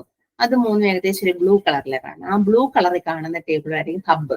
ആ ഹബിനകത്ത് എന്തൊക്കെ കാണും? ഒരു സറോഗേറ്റ് കീ കാണും. സറോഗേറ്റ് കീ എന്നാന്ന് പറയാം. പിന്നെ ബിസിനസ് കീകളുടെ ഒരു ലിസ്റ്റും കാണും. അതായത് പരസ്പരം കണക്റ്റുള്ള ബിസിനസ് കീകളുടെ ലിസ്റ്റും കാണും. ഒരു ബിസിനസ് കീയുടെ സോഴ്സ് വ്യക്തമാക്കുന്ന മെറ്റാഡേറ്റയും കാണും. അതായത് ബിസിനസ് കീ എവിടെ നിന്ന് വരുന്നു എന്നുള്ളത് വേണ്ടേ, അതിനുള്ള മെറ്റാഡേറ്റയും കാണും. ഈ സറോഗേറ്റ് കീ എന്നാന്ന് ചോദിച്ചാൽ ഒരു യൂണിക് ഐഡന്റിഫയർ ആയിരിക്കും. നമ്മൾ പ്രൈമറി കീ എന്നൊക്കെ പറയുന്നില്ലേ. അതായത് ഇപ്പൊ ഒരു കസ്റ്റമർ എന്ന് പറയുന്ന ഒരു ടേബിൾ ഉണ്ടെങ്കിൽ, ഇപ്പൊ ഇങ്ങനെ ഒരു കസ്റ്റമർ എന്ന് പറയുന്ന ടേബിൾ ഉണ്ട്. ആ ടേബിളില് കസ്റ്റമറിന്റെ നെയിമും അഡ്രസ്സും 2 കസ്റ്റമേഴ്സിന് സെയിം നെയിമും അഡ്രസ്സും വന്നെങ്കിൽ സറോഗേറ്റ് കീ യൂസ് ചെയ്യുക, അതായത് കസ്റ്റമർ ID യൂസ് ചെയ്യുക. ചിലപ്പോൾ അങ്ങനെ വരാറില്ല. ഇപ്പൊ ക്ലാസ്സിലൊക്കെയാണെങ്കിൽ ഞങ്ങളുടെ ക്ലാസ്സിലാണെങ്കിൽ ഒരേ പേര് വരും, ചിലപ്പോൾ ഒരേ മാർക്കും വരും. അപ്പൊ നമ്മൾ പറയും സോർട്ട് ചെയ്യുമ്പോൾ എന്ത് ചെയ്യണം? ഒരേ പേര് വരുമ്പോൾ സോർട്ട് ചെയ്യുവാണെങ്കിൽ നമ്മൾ പറയും പിന്നെ മാർക്കിന്റെ ബേസിസ് സോർട്ട് ചെയ്യാൻ. പക്ഷെ ഒരേ പേരും വന്ന് ഒരേ മാർക്കും വരും. അപ്പൊ നമ്മളൊരു പ്രൈമറി കീ സെറ്റ് ചെയ്യുക. സ്റ്റുഡന്റ് ID നിന്നുകൊണ്ട് വേണം. സ്റ്റുഡന്റ് ID എന്തായാലും ഒരുപോലെ വരത്തില്ലേ, യുണീക്ക് ആയിരിക്കത്തില്ലേ അല്ലെ? ഒരാൾക്ക് ഒരു സ്റ്റുഡന്റ് ID അല്ലേ വരത്തുള്ളൂ. അപ്പൊ അങ്ങനെ ഒരു സറോഗേറ്റ് കീയും ബിസിനസ് കീയും കാണും. പിന്നെ ബിസിനസ് കീയുടെ സോഴ്സ് ആയ മെറ്റാ ഡേറ്റയും കാണുന്ന ഹബ് എന്ന് പറയുന്ന ആ ഒരു കൺസെപ്റ്റ് വരും. ഇനി ബിസിനസ് കീ എന്ന് പറഞ്ഞാൽ ഇത്രയേ ഉള്ളൂ. 1 യൂണീക്ക് എൻറ്റിറ്റി ആയിരിക്കും ബിസിനസ് കീയും വരുന്നത്. Surrogate key consider table comprise surrogate key ഉണ്ട്, ബിസിനസ് കീ ഉണ്ട്, അതുപോലെ റെക്കോർഡ് സോഴ്സ് ഉണ്ട്, മെറ്റാഡേറ്റ ഉണ്ട്. ഇനി ലിങ്ക്, അതായത് ഇപ്പൊ ഒരു ഹബ് എന്ന് പറഞ്ഞ ഒരു ബിസിനസ് കീ ആണെന്ന് മനസ്സിലായല്ലോ. ഹബ് എന്ന് പറയുന്ന ബിസിനസ് കീ ആണ്. അതിനൊരു എൻറ്റിറ്റി കാണും, അതായത് ബിസിനസിന്റെ എൻറ്റിറ്റി കാണും. ഹബ് ടേബിളിനകത്ത് ബിസിനസ് കീയും സറോഗേറ്റ് കീയും പിന്നെ ഡേറ്റ് ടൈം സ്റ്റാമ്പും റെക്കോർഡഡ് സോഴ്സും എല്ലാം കാണും. ഏത് ഹബിനകത്ത്? ഹബ് എന്ന് പറയുന്ന കീ ഇപ്പൊ ഈ ഒരു ഫിഗർ തന്നിരിക്കുന്ന അനുസരിച്ച് ഹബ് എന്ന് പറയുന്ന ടേബിള് ആ ബ്ലൂ കളറിൽ കാണിക്കുന്നത്. അത് H product cat, H product sub cat എന്ന് പറയുന്നത് ഏതായിരിക്കും? ഹബ് കീ ആയിരിക്കും. അതായത് ഹബ് ടേബിൾ ആയിരിക്കും. ഇനി ലിങ്ക് എന്ന് പറയാം. ലിങ്ക് എന്ന് പറഞ്ഞാൽ link tables are modelling provide relationship between business keys and fundamental many to make join tables containing some metadata എന്ന് പറഞ്ഞാൽ ലിങ്ക് ടേബിൾ എന്ന് പറഞ്ഞ റിലേഷൻഷിപ്പ് കാണിക്കുന്ന ടേബിളാണ് ലിങ്ക് ടേബിൾ. റിലേഷൻഷിപ്പ് ഐഡന്റിഫൈ ചെയ്ത് വെച്ചോണം. റിലേഷൻഷിപ്പ് കാണിക്കുന്നതാണ്. അവിടെയും ഒരു യുണീക് കോമ്പിനേഷൻ കാണും, അതുപോലെ സ്പെസിഫിക് അസോസിയേഷൻ കാണും. ലിങ്ക് ടേബിളിനകത്തും 2 നോർമലൈസ്ഡ് ഫോമിലുള്ള റിലേഷൻഷിപ്പ് കാണും, സറോഗേറ്റ് കീ കാണും, ഡേറ്റ് ടൈം സ്റ്റാമ്പ് കാണും, റെക്കോർഡ് സോഴ്സ് കാണും. ഇവിടെ ലിങ്ക് എന്ന് പറയുന്ന ആ ഒരു ടേബിൾ കാണിക്കുന്ന ഗ്രീൻ കളറിലുള്ളതായിരിക്കും. അതായത് എൽ പ്രോഡക്റ്റ്, അതുപോലെ എൽ പ്രോഡക്റ്റ് ക്യാറ്റ്. അപ്പൊ അത് എല്ല് കൂട്ടി പറയുന്നത് കണ്ടില്ലേ? എല്ല് കൂട്ടി 2 എണ്ണമല്ലേ അവിടെ വരുന്നുള്ളൂ. ഗ്രീൻ കളറിൽ 2 എണ്ണേ വരുന്നുള്ളൂ. എൽ പ്രോഡക്റ്റും എൽ പ്രോഡക്റ്റ് ക്യാറ്റും സബ് ക്യാറ്റും അല്ലെ? അങ്ങനെ 2 എണ്ണം. അതാണ് ഇത് ലിങ്ക് കീ. ഈ ഒരു ഡേറ്റയെ സംബന്ധിച്ചുള്ള ലിങ്ക് ചെയ്യാൻ പറ്റിയ ലിങ്ക് ചെയ്യാൻ പറ്റിയ റിലേഷൻഷിപ്പ് കാണിക്കാൻ പറ്റിയ ടേബിൾ എന്ന് ചോദിച്ചാൽ എല്ലേ തുടങ്ങുന്നത്, ലിങ്കിനെ തുടങ്ങുന്നത്. ഇനി ഞാൻ അടുത്തൂടെ പറയാം സാറ്റലൈറ്റ്. എനിക്ക് അതിനെ വല്ല കണക്ട് ചെയ്തൊന്നുകൂടെ പറയാം. സാറ്റലൈറ്റ് എന്ന് പറഞ്ഞാൽ ഇത്രയേ ഉള്ളൂ. Satellite also compresses metadata connecting them to the parent link or hub. Metadata designate the relationship source and attributes, also including time series with attributes starting and end user. അതായത് കോണ്ടെക്സ്റ്റിനെ hold ചെയ്ത് വെക്കുന്നതാണ്. Context എന്ന് പറയുമ്പോൾ എന്തൊക്കെ വരാം? Business key വരാം, relationship വരാം, അതായത് പിന്നെ ഡിസ്ക്രിപ്റ്റീവ് ആയിട്ടുള്ള ഡേറ്റ വരാം, ഹിസ്റ്റോറിക്കൽ ഡേറ്റ വരാം, ഓൾ സോഴ്സ് ഡേറ്റ വരാം. റിലേഷൻഷിപ്പിനെ എല്ലാം കാണിക്കുന്ന ഡേറ്റ ഇത് സാറ്റലൈറ്റിനകത്ത് വരാം. അതാ പാരഗ്രാഫിൽ പറഞ്ഞിരിക്കുന്നത്. പാരഗ്രാഫിൽ വായിച്ച് അണ്ടർലൈൻ ചെയ്തോണം. അതായത് സാറ്റലൈറ്റ് എന്ന് പറഞ്ഞാൽ കോണ്ടെക്സ്റ്റിനെ ഹോൾഡ് ചെയ്യുന്നതായിരിക്കും. ലിങ്ക് ടേബിൾ എന്ന് പറഞ്ഞാൽ ലിങ്ക് എപ്പോഴും റിലേഷൻഷിപ്പിനെ ലിങ്ക് എന്ന് കാണുന്നത് നമുക്കറിയാം. ലിങ്ക് ചെയ്യാൻ ഒരെണ്ണം വേറൊന്നുമായിട്ട് കണക്ട് ചെയ്ത് വെച്ചിരിക്കുമല്ലേ, അപ്പൊ റിലേഷൻഷിപ്പിനെ ഹോൾഡ് ചെയ്യുന്നതായിരിക്കും.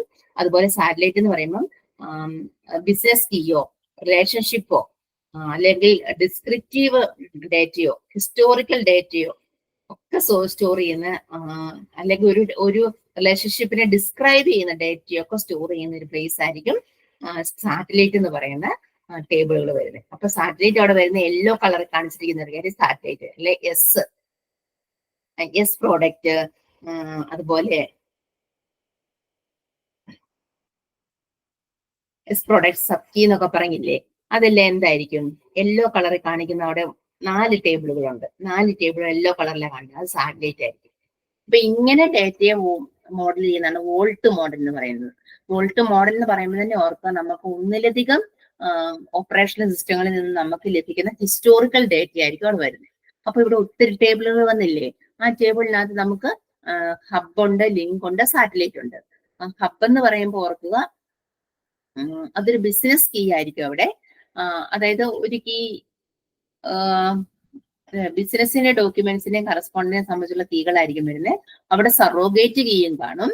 അതായത് സറോഗേറ്റ് കീ എന്ന് പറയുമ്പോൾ ബിസിനസ് കീയുടെ സോഴ്സിനെ വ്യക്തമാക്കുന്ന മെറ്റാ ഡേറ്റകളും കാണും, അല്ലെ, ഒരു യുണീക്ക് ഐഡന്റിഫയർ കാണും. അപ്പൊ ഈ ഒരു ടേബിളിനെ സംബന്ധിച്ച് 2 ഹബ് ഉണ്ട്. ഏതൊക്കെയാണ് 2 ഹബ് കാണിക്കുന്ന കളറ് ബ്ലൂ കളറിലായിരിക്കും. പിന്നെ നമുക്കൊരു ലിങ്ക് ടേബിൾ കാണും. ലിങ്ക് ടേബിൾ എന്ന് പറഞ്ഞാൽ റിലേഷൻഷിപ്പിനെ കാണിക്കുന്ന ടേബിൾ കാണും. അതും ഇവിടെ റിലേഷൻഷിപ്പിനെ കാണിക്കാൻ ഗ്രീൻ കളർ കാണിച്ചിട്ടുണ്ട് 2 ടേബിള്.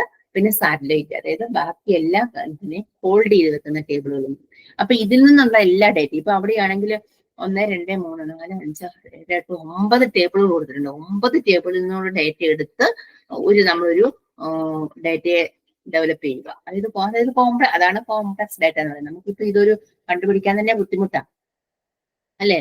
ഇങ്ങനെ തന്നിട്ട് ഇതിൽ നിന്നുകൊണ്ട് ഏറ്റവും ആക്യുറേറ്റ് ആയിട്ട് ഒരു റിസൾട്ട് നമുക്ക് ജനറേറ്റ് ചെയ്തെടുക്കാന്ന് പറയുന്നത് ഭയങ്കര, നമ്മളെ സംബന്ധിച്ച് അതൊരു ഭയങ്കര ജോബാ. പക്ഷെ എന്താണ് ഇത് ഇങ്ങനെ നമ്മൾ ഓർഗനൈസ് ചെയ്ത് ഒരു ടേബിളിൽ ഒരു ഡേറ്റാബേസിലാക്കി വെച്ച് കഴിയുമ്പോൾ ഇതിന് കുറികൾ കൊടുത്ത് ആക്സസ് ചെയ്യാൻ ഇത് എളുപ്പമായിരിക്കും. പക്ഷെ ഇതൊരു കോംപ്ലക്സ് ഡേറ്റയാന്ന് ഓർക്കുക, സാധാരണ ഡേറ്റ അല്ല. അപ്പൊ അതാണ് വോൾട്ട് മോഡൽ കൊണ്ട് ഉദ്ദേശിക്കുന്നത്. Next heading cloud data warehousing. അപ്പൊ നമ്മുടെ ആ ഒരു ലേക്കോ എല്ലാം മാറി നമ്മൾ ഇനി ക്ലൗഡിലോട്ട് വരിക. അപ്പൊ എന്താണ് ക്ലൗഡ് ഡാറ്റാബേസ്? ക്ലൗഡ് ഡാറ്റ എന്ന് പറയുമ്പോൾ നമുക്കറിയാം, ക്ലൗഡ് ഡാറ്റ സ്റ്റോർ ചെയ്യുന്ന ക്ലൗഡിലാണെന്ന് പറഞ്ഞ ഐഡിയ ഉണ്ട് ഇപ്പൊ, അല്ലേ. അതായത് നമുക്ക് എന്താ ഗൂഗിൾ ഡ്രൈവ് ഒരു ക്ലൗഡ് അല്ലേ, ക്ലൗഡ് എൻവയോൺമെന്റ് ആണ് ഗൂഗിൾ ഡ്രൈവ്. നമുക്ക് ഏത് ഡിവൈസിൽ നിന്നുകൊണ്ട് വേണമെങ്കിലും, ഇപ്പൊ എന്റെ ജിമെയിൽ എനിക്ക് ലാപ്ടോപ്പിൽ നിന്ന് എടുക്കാം, ടാബ്ലറ്റിൽ നിന്ന് എടുക്കാം, ഫോണിൽ നിന്ന് എടുക്കാം, ഡെസ്ക്ടോപ്പിൽ നിന്ന് എടുക്കാം, ഏത് സമയത്ത് വേണമെങ്കിലും ആക്സസ് ചെയ്യും. ദാറ്റ് ഈസ് ക്ലൗഡ് എൻവയോൺമെന്റിലാണ് ഇത് സേവ് ചെയ്ത് വെച്ചിരിക്കുന്നത്. അപ്പൊ ഇന്നത്തെ ഡേറ്റാബേസുകളെല്ലാം എന്തുകൊണ്ടാണ് ക്ലൗഡിലോട്ട് പോകുന്നതെന്നാണ് അടുത്തൊരു ഹെഡിങ്ങിൽ പറയുന്നത്. 6.5.2 പറയുന്നത് reasons for migrating to the cloud. Data warehouse implementations are reducing and consequently its business is diminishing too. അതായത് ഇന്നത്തെ കാലഘട്ടത്തിൽ ഡേറ്റാബേസ് ഇംപ്ലിമെന്റേഷൻസ് ഒക്കെ കുറഞ്ഞു വരിക. അതായത് അന്നേരം ബിസിനസ്സുകളെല്ലാം കുറഞ്ഞു പോവുക. എന്തുകൊണ്ടാണ് ബിസിനസ്സുകൾ, അല്ലെ, നമുക്കറിയാം ഇന്നിപ്പോ ഒത്തിരി കടകളൊക്കെ അടച്ചു പൂട്ടുന്നില്ലേ. ബിസിനസ്സുകളെല്ലാം കുറഞ്ഞു പോകുന്നത് എന്തുകൊണ്ടായിരിക്കും? പുതിയ വെണ്ടർമാർ വരിക. Google BigQuery, AWS Redshift, Snowflake, Azure Synapse Analytics etcetera, അല്ലെ. നമുക്കിന്നിപ്പോ നമ്മൾ പണ്ടാണ് നമ്മൾ ടെക്സ്റ്റൈൽ ഷോപ്പിൽ പോയി നമുക്ക് ഇഷ്ടമുള്ള സെലക്ട് ചെയ്തു നമ്മൾ വാങ്ങിക്കുന്നു. ഇപ്പൊ നമ്മളാണ് ഏതെങ്കിലും ബൊട്ടീക്ക് ആണോ അല്ലെങ്കിൽ ആമസോണോ ഫ്ലിപ്കാർട്ടിലോ ഒക്കെ കയറി നമ്മൾ പർച്ചേസ് ചെയ്യുന്നു. അപ്പോൾ നമ്മുടെ അപ്പൊ ഇപ്പൊ ഞാനത് ഒരു തുണിയുടെ കേസ് പറഞ്ഞാൽ ബാക്കി എല്ലാ ഐറ്റംസും നമ്മൾ അങ്ങനെ ഇപ്പം പർച്ചേസ് ചെയ്യുന്നത്. അതെ, ഇപ്പം ഒരു ഗ്രോസറി ഷോപ്പിൽ പോകാതെ തന്നെ നമ്മളെല്ലാ കാര്യങ്ങളും അല്ലാതെ തന്നെ എടുക്കുക, എല്ലാം ഓൺലൈനായിട്ട് പർച്ചേസ് ചെയ്യുക. അപ്പൊ എന്ത് ചെയ്യും, ഈ ഡാറ്റ വെയർ ഹൗസിന്റെ ഇംപ്ലിമെന്റേഷൻ കുറയും. അതായത് എല്ലാം ക്ലൗഡിൽ നിന്ന് എടുക്കുക. അപ്പൊ വെണ്ടേഴ്സ് ആയി ഗൂഗിളിന്റെ ബിഗ്ക്വറി ഒക്കെ അല്ലേ അവിടെ വർക്ക് ചെയ്യുന്നത്. ആ ഒരു കൺസെപ്റ്റ് അവിടെ പറഞ്ഞത്. Enterprises are migrating to cloud data warehouses because they get instant access to all the infrastructures resources necessary to scale that solution. അതായത് ഈ എന്റർപ്രൈസുകളെല്ലാം ഇപ്പൊ ഒരു ക്ലൗഡ് ഡാറ്റാബേസിലോട്ട് മൂവ് ചെയ്ത് പോവാന്നാ പറയുന്നത്.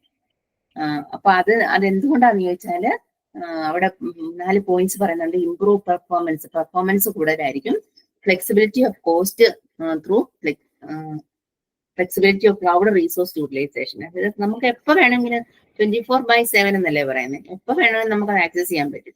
Migration of existing products in cloud environment. പിന്നെ derive benefits that are inherent to a cloud platform. അപ്പം migrate ചെയ്യുന്നത് എന്തുകൊണ്ടാണ് എന്നുള്ളത് നമുക്കിപ്പോൾ മനസ്സിലായി. നമ്മൾ ഇനി അതിന്റെ ചാലഞ്ചസ് പറയാം, എന്തൊക്കെ ചാലഞ്ചസ് വരാം.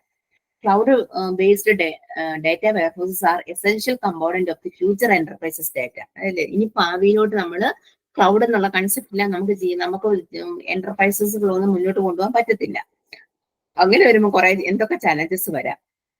Data extraction, transformation, subsequent loading, അതൊരു ചലഞ്ചാണ്. പിന്നെ context and user based data access, management of heterogeneous data velocity. അതായത് പലയിടത്തുനിന്ന് വരുന്ന ഡാറ്റയെ അല്ലെ പല ഡാറ്റയെ നമ്മളൊന്ന് മാനേജ് ചെയ്യാന്ന് പറയുന്ന ബുദ്ധിമുട്ടുണ്ട്. Ensuring instance availability of new data sources, പുതിയ ഡാറ്റ സോഴ്സസിന്റെ ഇൻസ്റ്റന്റ് ആയിട്ടുള്ള ലഭ്യത. പിന്നെ എൻഷുറിംഗ് ഡാറ്റ ക്വാളിറ്റി, ഡാറ്റയുടെ ഗുണനിലവാരം. Management of sensitive data and compliances of regulatory environment, regulatory mandates. അതായത് സെൻസിറ്റീവ് ഡാറ്റയോ മാനേജ്മെന്റ് റെഗുലേറ്ററി ഉത്തരവൊക്കെ പാലിക്കുക. പിന്നെ interoperability with tools and infrastructure external to cloud environment. ക്ലൗഡിന് പുറത്തുള്ള ടൂൾസുകളൊക്കെ അടിസ്ഥാന സൗകര്യങ്ങളും ഒക്കെ ഉള്ളത് പരസ്പര പ്രവർത്തനക്ഷമമാക്കുക. അങ്ങനെ പറഞ്ഞ കുറെ കാര്യങ്ങളോടെ പറയുന്നുണ്ട്. ഇതൊക്കെ അതിന്റെ ചാലഞ്ചസ് ആയിട്ട് പറയുന്നുണ്ട്. അതായത് data governance and obfuscation of sensitive data, automation of data offloaded for sophisticated analytical and ML. അപ്പൊ building a successful cloud data, എങ്ങനെയാണ് ഒരു സക്സസ്ഫുൾ ആയിട്ടൊരു data warehouse, cloud data warehouse build ചെയ്യുന്നതെന്ന് വെച്ചാൽ 3 points ആയിട്ടാണ് പറയുന്നത്. Formulating an approach of data curation at scale and data integration. Second point പറയുന്നത് step 2 അല്ലെ stage 2, leveraging data integration platform for on demand data provisioning. Last one ensuring high quality of heterogeneous data across CDWs. അങ്ങനെ 3 point ആണ് നമ്മുടെ main ആയിട്ട് പറയുന്നത്. ഒരു successful ആയിട്ട് ഒരു ക്ലൗഡ് ഡാറ്റ വെയർ ഹൗസ് എങ്ങനെ ബിൽഡ് ചെയ്യാം. ഫസ്റ്റ് വൺ ഞാനൊരു ബ്രീഫ് ഇൻട്രൊഡക്ഷൻ പറഞ്ഞു പോകാം. Formulating and approach of data curation at scale and data integration. അതായത് ഡാറ്റ ക്യൂറേഷൻ, എന്താ ഡാറ്റ ക്യൂറേഷൻ എന്ന് പറഞ്ഞാല് ഡാറ്റ സെറ്റുകൾ നമുക്ക് ഇപ്പൊ ക്രിയേറ്റ് ചെയ്യുന്നതിനും മാനേജ് ചെയ്യുന്നതിനും മെയിൻറ്റെയിൻ ചെയ്യുന്നതിനുള്ള ഒരു പ്രോസസ്സാണ് data curation. So they can accessed and used by people looking for information. അതായത് നമുക്കിപ്പം നമ്മളൊരു ഡാറ്റയെ സെർച്ച് ചെയ്യുക. അപ്പൊ സെർച്ച് ചെയ്ത ആൾക്ക് ആക്സസ് ചെയ്യാനും ഉപയോഗിക്കാനും കഴിഞ്ഞിരിക്കണം അല്ലെ. ആ ഡാറ്റയെ നമ്മളൊന്ന് ഫോർമുലേറ്റ് ചെയ്യുക. അതായത് അവിടെ മെയിൻ പോയിന്റ്സ് പറയുന്നത് ഇപ്പൊ ഇത്രയേ ഉള്ളൂ. In order to carefully plan the approach to data integration, the following considerations are essential. 4 points പറയുന്നുണ്ട്. ആ 4 പോയിന്റ്സ് നോട്ട് ചെയ്ത് വെക്കുക. എന്തൊക്കെ പോയിന്റ്സുകൾ എടുത്ത് വേണം നമ്മൾ ഇങ്ങനെ ഒരു അപ്രോച്ച് കൊണ്ടുവരാനെന്ന്, ഇങ്ങനൊരു സമീപനം. First one, preparedness for enterprise changes besides technological changes or the ability to prepare for such scenario. അതായത് എന്റർപ്രൈസ് ചേഞ്ചസിനുള്ള തയ്യാറെടുപ്പ്, എന്റർപ്രൈസ് ചേഞ്ചസിനുള്ള തയ്യാറെടുപ്പ്, അല്ലെ ടെക്നോളജിക്കൽ ചേഞ്ചസ് കൂടാതെ, അല്ലെങ്കിൽ അത്തരം സാഹചര്യങ്ങളുമായി അത്തരം സാഹചര്യങ്ങൾ എബിലിറ്റി ടു പ്രിപ്പയർ സച്ച് അത്തരം സാഹചര്യങ്ങൾക്കുമായിട്ട് തയ്യാറെടുക്കാനുള്ള എബിലിറ്റി, ഇതൊക്കെ നമ്മൾ അങ്ങനെ ഒരു അപ്രോച്ച് കൊണ്ടുവരണം. പിന്നെ enterprise readiness to adopt new technologies include unknown ones developed in the future. അതായത് അൺനോൺ ടെക്നോളജീസ് ഒക്കെ ഇനിയിപ്പോ വരും, നമുക്കിപ്പോ അറിയാം ഇപ്പോഴത്തെ കാലഘട്ടത്തിൽ അതിന്റെ ഇനി ഒരു വർഷം കഴിയുമ്പോൾ വരുന്നത്. അപ്പൊ അൺനോൺ ടെക്നോളജീസ് ഒക്കെ ഭാവിയിൽ ഡെവലപ്പ് ചെയ്താൽ അതിനെ അഡോപ്റ്റ് ചെയ്യാൻ പറ്റുന്ന രീതിയിലായിരിക്കും നമ്മൾ ഇപ്പോൾ ഉള്ള ഡാറ്റാബേസിനെ ക്ലൗഡിലോട്ട് കൺവേർട്ട് ചെയ്യുമ്പോൾ വരണം എന്നുള്ളത്. പിന്നെ future objectives of your enterprise that would have a critical impact on your data integration architecture already in place. അതായത് എന്റർപ്രൈസിന്റെ ഫ്യൂച്ചർ ഒബ്ജക്റ്റീവ്സ് ഡാറ്റ ഇന്റഗ്രേഷൻ ആർക്കിടെക്ചറിൽ ക്രിറ്റിക്കൽ ഇമ്പാക്ട് ചെലുത്തണം, അതായത് ക്രിറ്റിക്കൽ ആയിട്ട് സ്വാധീനം ചെലുത്തിയിരിക്കണം. പിന്നെ enterprise expectations from this approaches in terms of adding measurable and tangible values of business growth. അതായത് എന്റർപ്രൈസസിന് ബിസിനസിന്റെ മെഷറബിൾ ആൻഡ് ടാഞ്ചിബിൾ വാല്യൂസിനെ ആഡ് ചെയ്യാനും പറ്റണം. അങ്ങനെയുള്ള രീതിയിലായിരിക്കണം നമ്മൾ എന്ത് ചെയ്യണം, ഫസ്റ്റ് സ്റ്റേജ് പറയുന്നത് ഡാറ്റ ക്യൂറേറ്റ് ചെയ്യുന്നത്. ഇനി സെക്കൻഡ് ബാക്കി അതൊന്ന് വായിച്ചു നോക്കിയാൽ മതി പോയിന്റ്സ്. സെക്കൻഡ് സ്റ്റേജ് പറയുന്നത് സ്റ്റേജ് 2. സ്റ്റേജ് 2ൽ പറയുന്ന ലെവറേജിങ് ഡാറ്റ, അതായത് ലെവറേജ് എന്ന് പറയാൻ മാനിപ്പുലേറ്റിംഗേ ഉള്ളൂ. Data integration platform on demand data provision, അതായത് ആവശ്യമനുസരിച്ച് ഓൺ ഡിമാൻഡിങ്ങിലായിരിക്കണം. Data collected from multiple sources to be collected, sorted and transformed. അതുവഴി നമുക്ക് വിവിധ ബിസിനസ് ലക്ഷ്യങ്ങൾ ഉപയോഗിക്കാൻ കഴിയും. അപ്പൊ ഡാറ്റ ഒരു ഇന്റഗ്രേറ്റഡ് പ്ലാറ്റ്ഫോമിലായിരിക്കണം. അതായത് മൈക്രോസോഫ്റ്റ് അഷ്വർ ഡാറ്റ ഫാക്ടറി അല്ലെ ഇൻഫോർമേറ്റീവ് ക്ലൗഡ് എന്ന് പറയുന്ന ഒരു മീനിങ് ആയിട്ടുള്ള ഒരു പ്ലാറ്റ്ഫോമിലായിരിക്കണം ഡാറ്റയെ മാനിപ്പുലേറ്റ് ചെയ്ത് വെക്കാൻ പറ്റുന്നത്. അതിനെക്കുറിച്ചുള്ള അതായത് to extract maximum value from data, right data should be available to right people at the right time. Integrate ചെയ്ത് വെച്ചാൽ നമുക്ക് ആവശ്യക്കാർക്ക് ആവശ്യാനുസരണം നമുക്ക് കൊടുക്കാനും പറ്റുള്ളൂ, അതുപോലെ കറക്റ്റ് രീതിയിൽ അതിനെ അബ്സ്ട്രാക്ട് ചെയ്തെടുക്കാനും പറ്റത്തുള്ളൂ. പിന്നെ തേർഡ് സ്റ്റേജ് പറഞ്ഞത് ensuring high quality of heterogeneous data across cloud data warehouses. അതായത് high quality of heterogeneous data. നമുക്ക് പലതരത്തിലുള്ള ഡാറ്റ നമ്മൾ കൊണ്ടുവരുന്നുണ്ട് അല്ലെ, ഹെട്രോജീനസ് ഡിഫറെന്റ് ആയിട്ട് ഡാറ്റ കൊണ്ടുവരുന്നുണ്ട്, അതിന്റെ ക്വാളിറ്റി ഒക്കെ നമ്മൾ ഉറപ്പാക്കണം. അങ്ങനെ 3 രീതി അവിടെ പറയുന്നുണ്ട്. ആ 3 രീതി നിങ്ങൾ വായിച്ചു നോക്കുക. എന്നാൽ മാത്രമേ നമുക്കൊരു ഡാറ്റ വെയർഹൗസ് ബിൽഡ് ചെയ്യാം, ഡാറ്റ വെയർഹൗസിൽ നിന്നും ക്ലൗഡിലോട്ട് ജമ്പ് ചെയ്യാൻ പറ്റുള്ളൂ എന്നാണ് പറയുന്നത്. ഇനി റിയൽ ടൈം ഡാറ്റ വെയർഹൗസിന്, റിയൽ ടൈം എന്ന് പറഞ്ഞാൽ നമുക്ക് റിയൽ ടൈമിനെ കുറിച്ച് അറിയാം അതെ. റിയൽ ടൈം ഡാറ്റ എന്ന് പറഞ്ഞാൽ എന്തായിരിക്കും, നമുക്ക് ജനറേറ്റ് ചെയ്ത് ഉടനെ ഉപയോഗിക്കുന്ന ഡാറ്റ ആയിരിക്കും റിയൽ ടൈമിൽ വരുന്നത്. അപ്പൊ റിയൽ ടൈം ഡാറ്റ വെയർഹൗസിംഗ് എന്ന് പറയുന്നത് വെയർഹൗസിന്റെ സ്റ്റേറ്റിനെ റിയൽ ആയിട്ട് റിഫ്ലക്ട് ചെയ്യുന്ന ഒരു സംവിധാനമാണ്. അതായത് വെയർഹൗസിന്റെ സ്റ്റേറ്റിനെ റിയൽ ആയിട്ട്, അതായത് തത്സമയമായിട്ട് റിഫ്ലക്ട് ചെയ്യുന്ന ഒരു സംവിധാനമാണ് റിയൽ ടൈം ഡാറ്റ വെയർഹൗസിംഗ് എന്ന് പറയുന്നത്. ഇപ്പൊ വെയർഹൗസിലുള്ള ഒരു എൻറ്റിറ്റിയെ കുറിച്ച് ഒരു ക്വറി വരികയാണെങ്കിൽ ആ ക്വറി അല്ലെ ക്വസ്റ്റ്യൻസ് റൺ ചെയ്യുമ്പോൾ തന്നെ ആ എന്റർപ്രൈസസിന്റെ അവസ്ഥയെ ഉത്തരം പ്രതിഫലിപ്പിക്കും എന്ന് അവിടെ ആ പോയിന്റിൽ ഒരു ബ്രീഫ് ഇൻട്രൊഡക്ഷനിൽ പറയുന്നത്. മീനിഫുൾ ആയിട്ട് വായിച്ചു നോക്കിയാൽ മതി. അതായത് ഞാനിപ്പോ ഒരു വെയർഹൗസ് ഉണ്ട്, ഇപ്പൊ നമ്മളൊരു റിയൽ ടൈം വെയർഹൗസിലാണ് നിൽക്കുന്നെങ്കിൽ അപ്പൊ നമ്മളൊരു യൂസർ ക്വറി കൊടുക്കുക. ആ ക്വറി കൊടുക്കുമ്പോഴേ അത് റൺ ചെയ്യുമ്പോൾ തന്നെ ആ റിസൾട്ട് വരുന്നത്, അതായത് അതിന്റെ ഒരു റിപ്ലൈ വരുന്നത് ആ എന്റർപ്രൈസസിന്റെ അവസ്ഥയെ, അതായത് ആ ഏത് സ്റ്റേജിൽ നിൽക്കുന്നുള്ളത് പ്രതിഫലിപ്പിക്കും എന്നാണ് പറയുന്നത്. അതായത് തൊട്ടിപ്പുറത്ത് മെസ്സേജ് പറയുന്നത് ഇങ്ങനെയാണ്, സെക്കൻഡ് പാരഗ്രാഫിൽ പറയുന്നത്, we already know that primary component data warehousing പറയുന്നത് ETL process take care of data movement from its source to the data warehouse storage and is extremely source insensitive, intensive. അവിടെ പറയുന്നത് ഇത്രയേ ഉള്ളൂ. Novel ETL architecture, update methods, cached, partial, separate, സിംഗ്ലൈസ്ഡ് ഇങ്ങനെയുള്ള മെത്തേഡുകളൊക്കെ use ചെയ്തുകൊണ്ട് ഉള്ള അൺകൺവെൻഷണൽ അപ്രോച്ചസുകളൊക്കെ സ്വീകരിക്കണമെന്നാണ് പറയുന്നത്. അതായത് പാരമ്പര്യേതരമായിട്ടുള്ള അപ്രോച്ചസുകളൊക്കെ സ്വീകരിച്ച് എന്താണ് റിയൽ ടൈം ഡാറ്റ വെയർഹൗസിങ്ങിനെ മുന്നോട്ട് കൊണ്ടുവരുന്നതാണ് പറയുന്നത്. ഹാഡൂപ്പ് പോലുള്ള പോപ്പുലർ ടൂളുകളൊക്കെ യൂസ് ചെയ്യാം. Hadoop is a popular choice of the data layer, which offers many tools for ingesting and transferring data in real time.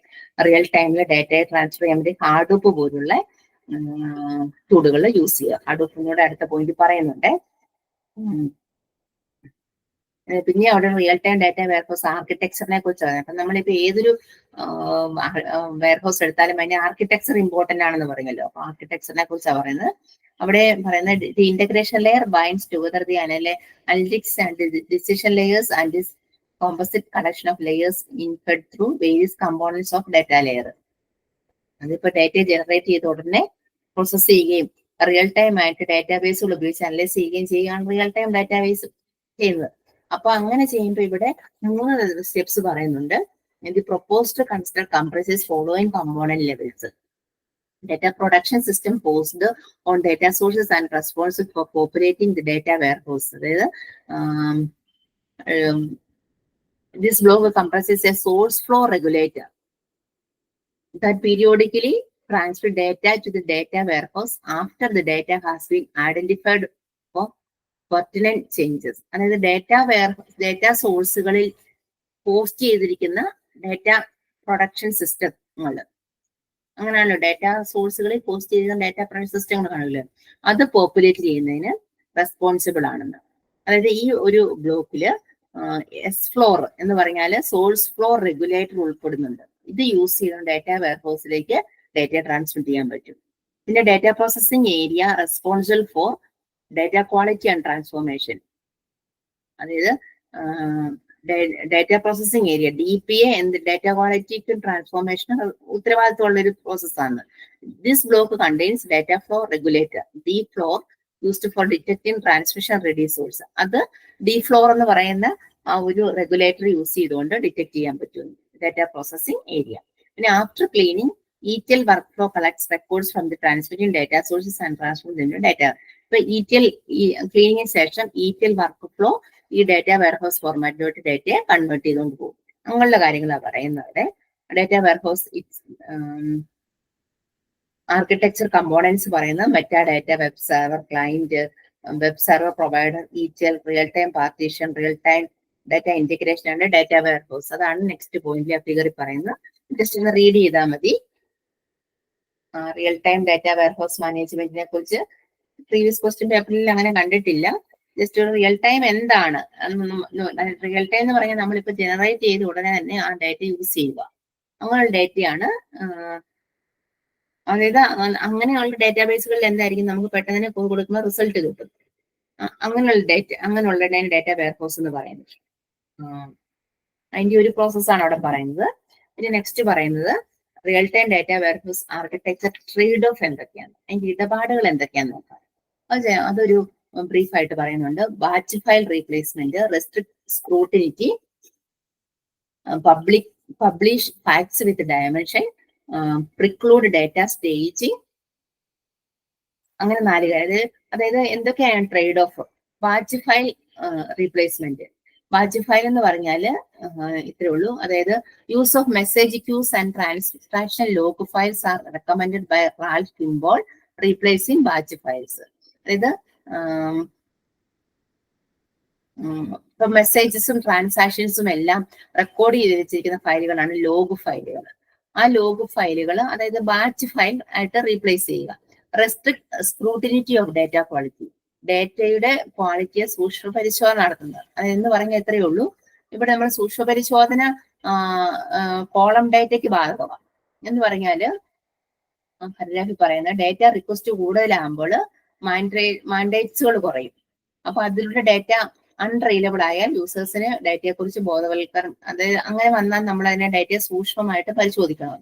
പിന്നെ പബ്ലിഷ് ഫാക്ട്സ് വിത്ത്, അതായത് തത്സമയമാണ് ഇത് കൊടുക്കുന്നെങ്കിലാണ് ഈ കാര്യങ്ങളൊക്കെ പറയുന്നത്. പിന്നെ പബ്ലിഷ് ഫാക്ട്സ് വിത്ത് ഡയമെൻഷൻസ്, അതായത് old records of dimension should be allowed to contain facts that are received earlierly. ഇത് പഴയ രേഖകളിൽ നിന്നും നേരത്തെ ലഭിച്ച വസ്തുക്കൾ ഉൾക്കൊള്ളാൻ നമ്മളെ അനുവദിക്കണം. അതായത് ഒരു കസ്റ്റമറിന്റെ ഇപ്പം ട്രാൻസാക്ഷൻ ഡീറ്റെയിൽസ് അവൈലബിൾ ആണെങ്കിൽ ഒരു കോഡ് ജനറേറ്റ് ചെയ്യും. പക്ഷെ ഡയമെൻഷൻ ടേബിൾ കിട്ടുന്നില്ലെങ്കിൽ ഓൾഡ് വെർഷൻസ് ഉപയോഗിക്കണം. അതാണ് പറയുന്നത്. അപ്പൊ നമ്മൾ പഴയ കാര്യങ്ങൾ ചെയ്തു വെച്ചിട്ടുണ്ട്, പക്ഷെ അതിൽ നിന്ന് പുതിയത് കിട്ടുന്നില്ലെങ്കിൽ ആ പഴയ വെർഷൻസ് എടുത്തത് നോക്കുക എന്നുള്ളത്. പിന്നെ പ്രിക്ലൂഡ് ഡാറ്റ സ്റ്റേജിങ് തടയാൻ എന്ന് പറഞ്ഞാല് ഇപ്പം എന്റർപ്രൈസ് ഇൻഫോർമേഷൻ ഇന്റഗ്രേഷൻ സിസ്റ്റങ്ങൾക്ക് യൂസേഴ്സിന് നേരിട്ട് ഡാറ്റ സ്ട്രീം പ്രൊവൈഡ് ചെയ്യുന്നുണ്ട്. അതുമൂലം ETL ട്രാൻസ്ഫർ തടയും. അതായത് റിയൽ ടൈമിൽ ഇങ്ങനെ പറയുന്ന ഇടപാടുകളൊക്കെ നമ്മൾ ശ്രദ്ധിച്ച് വേണം ചെയ്യാനെന്നാണ് പറയുന്നത്.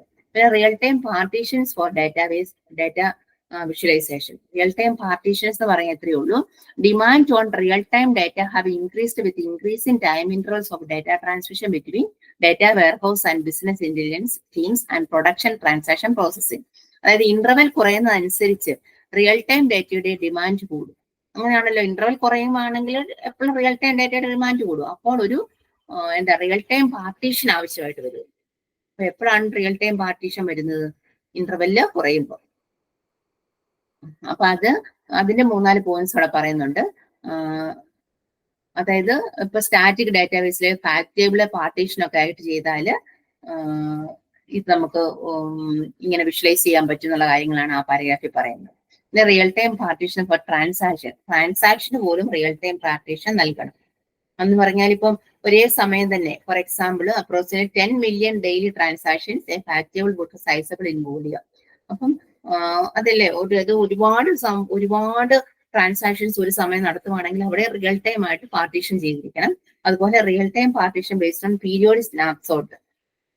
ഒരു പീരിയോഡിക് സ്നാപ്ഷോട്ടുകളിലും പാർട്ടീഷൻ നടന്നിരിക്കുന്നത്. റിയൽ ടൈം ഡാറ്റ വെയർഹൗസ് മാനേജ്മെന്റിലാണെങ്കിൽ അതിന് കുറെ പ്രോസസ്സ് ഉണ്ട്. അതൊക്കെ നമുക്ക് ഇനി വരാൻ പോകുന്നത് കുറിച്ച് ഇങ്ങനെയൊക്കെ ബോധവൽക്കരിക്കണം എന്നാണ് അവിടെ പറയുന്നത്. Next data warehousing and Hadoop. അതായത് ഹാഡൂപ്പ് എന്ന് പറഞ്ഞാൽ ഞാൻ പറഞ്ഞ Hadoop is an open source Java oriented framework comprising 2 fundamental components storage processing. Hadoop എന്ന് പറഞ്ഞാൽ ജാവയെ അടിസ്ഥാനമാക്കിയിട്ടുള്ള ഒരു ഫ്രെയിംവർക്കാണ്. Large amount of data store ചെയ്യാനും പ്രോസസ് ചെയ്യാനും വേണ്ടി യൂസ് ചെയ്യുന്നതാണ് ഹാഡൂപ്പ്. അപ്പൊ ഡാറ്റ വെയർഹൗസിംഗ് അങ്ങനെയാണ് നമ്മൾ യൂസ് ചെയ്യുന്നത്. പക്ഷെ ഹാഡൂപ്പിന് കുറച്ചുകൂടെ കാര്യങ്ങൾ അവിടെ പറയുന്നുണ്ട്. ഹാഡൂപ്പ് എന്ന് പറയുന്നത് to deal with the massive volumes of data in a distributed computer ecosystem. The storage component of Hadoop is called HDFS, Hadoop Distributed File System. Use ചെയ്താണ് അത് ചെയ്യുന്നത്. അപ്പൊ ഹാഡൂപ്പ് എന്താന്ന് ചോദിച്ചാൽ open source Java oriented platform ആണ്. അതുപോലെ അവിടെ use ചെയ്യുന്ന ഒരു കമ്പോണന്റ് ആണ്, സ്റ്റോറേജ് കമ്പോണന്റ് ആണ് HDFS എന്ന് മാത്രമേ മനസ്സിലാക്കി വെക്കുക. അതായത് ഒരു ഡിസ്ട്രിബ്യൂട്ടഡ് ഫയൽ സിസ്റ്റം ആണ്. ഡാറ്റ സ്റ്റോറേജ് ഈസി ആയിട്ട് എടുക്കാൻ വേണ്ടി യൂസ് ചെയ്യുന്നത്. എന്നാൽ അത് ഹൈ റിലയബിളും ആയിരിക്കണം, ഹൈലി അവൈലബിളും ആയിരിക്കണം. പിന്നെ മാപ്പ് റെഡ്യൂസർ, മാപ്പിങ്ങും റിഡക്ഷനുമാണ് മാപ്പ് റെഡ്യൂസ് കൊണ്ട് ഉദ്ദേശിക്കുന്നത്. മാപ്പിംഗ് എന്ന് പറയുമ്പോൾ combination of 2 process, mapping and reduction. Data is read from data source and converted to a format constitutive data analytics. This is mapping process. The data is then subject to mathematical operation like aggregation, grouping, encoding, ranges is called the reduction. അതാണ് മാപ്പ് reduction എന്ന് പറയുന്നത്. Map reduce ഏതാണ് ഹാഡൂപ്പിലുണ്ട്. പിന്നെ Hadoop common. Hadoop common is a collection of libraries and tools required for Hadoop modules.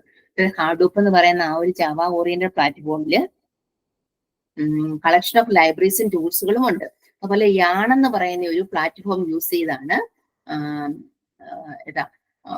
Clustered computer റിസോഴ്സസിനെയും user ആപ്ലിക്കേഷൻസിനെയും ഒക്കെ schedule ചെയ്യുന്നതിനും നിയന്ത്രിക്കുന്നതിനും യാൺ എന്ന് പറയുന്ന ഒരു പ്ലാറ്റ്ഫോം യൂസ് ചെയ്യുന്നുണ്ട്. അതുപോലെ Hadoop Ozone is an object store. Object store എന്ന് പറഞ്ഞാൽ data storage architecture that manages data object through combination of globally unique identifier metadata and data etcetera. അപ്പൊ ഇതെല്ലാം കൂടെ കൂടിയാണ് ഹാഡൂപ്പ് വരുന്നതെന്നാണ് പറയുന്നത്. ഹാഡൂപ്പ് എന്ന് പറഞ്ഞാൽ ജാവ ഓറിയന്റഡ് ആയിട്ടുള്ള ഫ്രെയിംവർക്ക് ആണ്. അതൊരു HDFS ആണ്, അതായത് ഡിസ്ട്രിബ്യൂട്ടഡ് ഫയൽ സിസ്റ്റം ആണ്. അവിടെ മാപ്പ് റെഡ്യൂസ് ഉണ്ട്, യാൺ ഉണ്ട്, ഹാഡൂപ്പ് കോമൺ ഉണ്ട്, ഹാഡൂപ്പ് ഓസോൺ ഉണ്ട്. അപ്പൊ അത്രയും നോട്ട് ചെയ്ത് വെച്ചോണം. ഹാഡൂപ്പിന്റെ ആർക്കിടെക്ചർ ആണ് അടുത്ത് പറയുന്നത്. അതിനകത്ത് മെയിൻ ആയിട്ട് name node, data node, file system name space, data replication, comparison of Hadoop, അങ്ങനെ 4-5-6 ടേം അവിടെ പറയുന്നുണ്ട്. അതുകൊണ്ട് നമുക്ക് ജസ്റ്റ് പറയാം. ഹാഡൂപ്പ് ആർക്കിടെക്ചർ എന്ന് പറഞ്ഞാൽ നെയിം നോഡ്, അതായത് HDFS ആർക്കിടെക്ചർ എന്താണെന്ന് ഹാഡൂപ്പിന്റെ ആർക്കിടെക്ചർ, അത് നെയിം നോഡുകൾ. അതായത് നെയിം നോഡ് എന്ന് പറഞ്ഞാൽ സിംഗിൾ നോഡ്, ഒരൊറ്റ നോഡേ ഉള്ളൂ. പക്ഷെ ഡാറ്റ നോഡ് എന്ന് പറഞ്ഞാൽ അത് മൾട്ടിപ്പിൾ നോഡായിരിക്കും. ഈ സിംഗിൾ നോഡ് എന്നാന്ന് നോക്കാം. സിംഗിൾ നോഡ് എന്ന് പറയുമ്പോൾ അവിടെ പറഞ്ഞിരിക്കുന്നത് it's A function master server manage file system name space ആണ്. എന്ന് പറഞ്ഞാൽ ഫയൽ സിസ്റ്റം നെയിം സ്പേസിനെ മാനേജ് ചെയ്യുകയും ഫയലുകളിലേക്കുള്ള ക്ലയന്റ് ആക്സസ് റെഗുലേറ്റ് ചെയ്യുകയും ചെയ്യുന്ന ഒരു മാസ്റ്റർ സെർവർ ആയിട്ടാണ് നെയിം നോഡ് വർക്ക് ചെയ്യുന്നത്. നെയിം നോഡ് എങ്ങനെ വർക്ക് ചെയ്യുന്നതെന്ന് ചോദിച്ചാൽ ഫയൽ സിസ്റ്റം നെയിം സ്പേസിനെ മാനേജ് ചെയ്യും. ഫയൽ സിസ്റ്റം എന്ന് പറയുന്ന ഒരു നെയിം സ്പേസ് കാണും, അതായത് സ്റ്റോർ ചെയ്ത് വെക്കുന്ന പ്ലേസ് കാണും. അതിനെ മാനേജ് ചെയ്യുകയും ഫയലുകളിലേക്കുള്ള ക്ലയന്റിന്റെ ആക്സസിനെ റെഗുലേറ്റ് ചെയ്യുകയും ചെയ്യുന്ന ഒരു മാസ്റ്റർ സെർവർ ആണ് നെയിം നോഡ്, ഹാഡൂപ്പിനകത്തെ നെയിം നോഡ്. ഇനി ഡേറ്റ നോഡ് എന്ന് പറഞ്ഞാല് അതായത് ആ നെയിം നോഡ് എന്ന് പറയുന്ന യൂസർ ഡേറ്റ ഒരിക്കലും നെയിം നോഡിലൂടെ ഒഴുകാത്ത തരത്തിലായിരിക്കും സിസ്റ്റം ഡിസൈൻ ചെയ്യുന്നത്. യൂസർ ഡേറ്റ ഒരിക്കലും ആ നെയിം നോഡിലൂടെ പോകത്തില്ല, അങ്ങനെയായിരിക്കും ഡിസൈൻ ചെയ്ത് വെച്ചിരിക്കുന്നത് ലാസ്റ്റ് സെന്റൻസ് പറയുന്നുണ്ട്.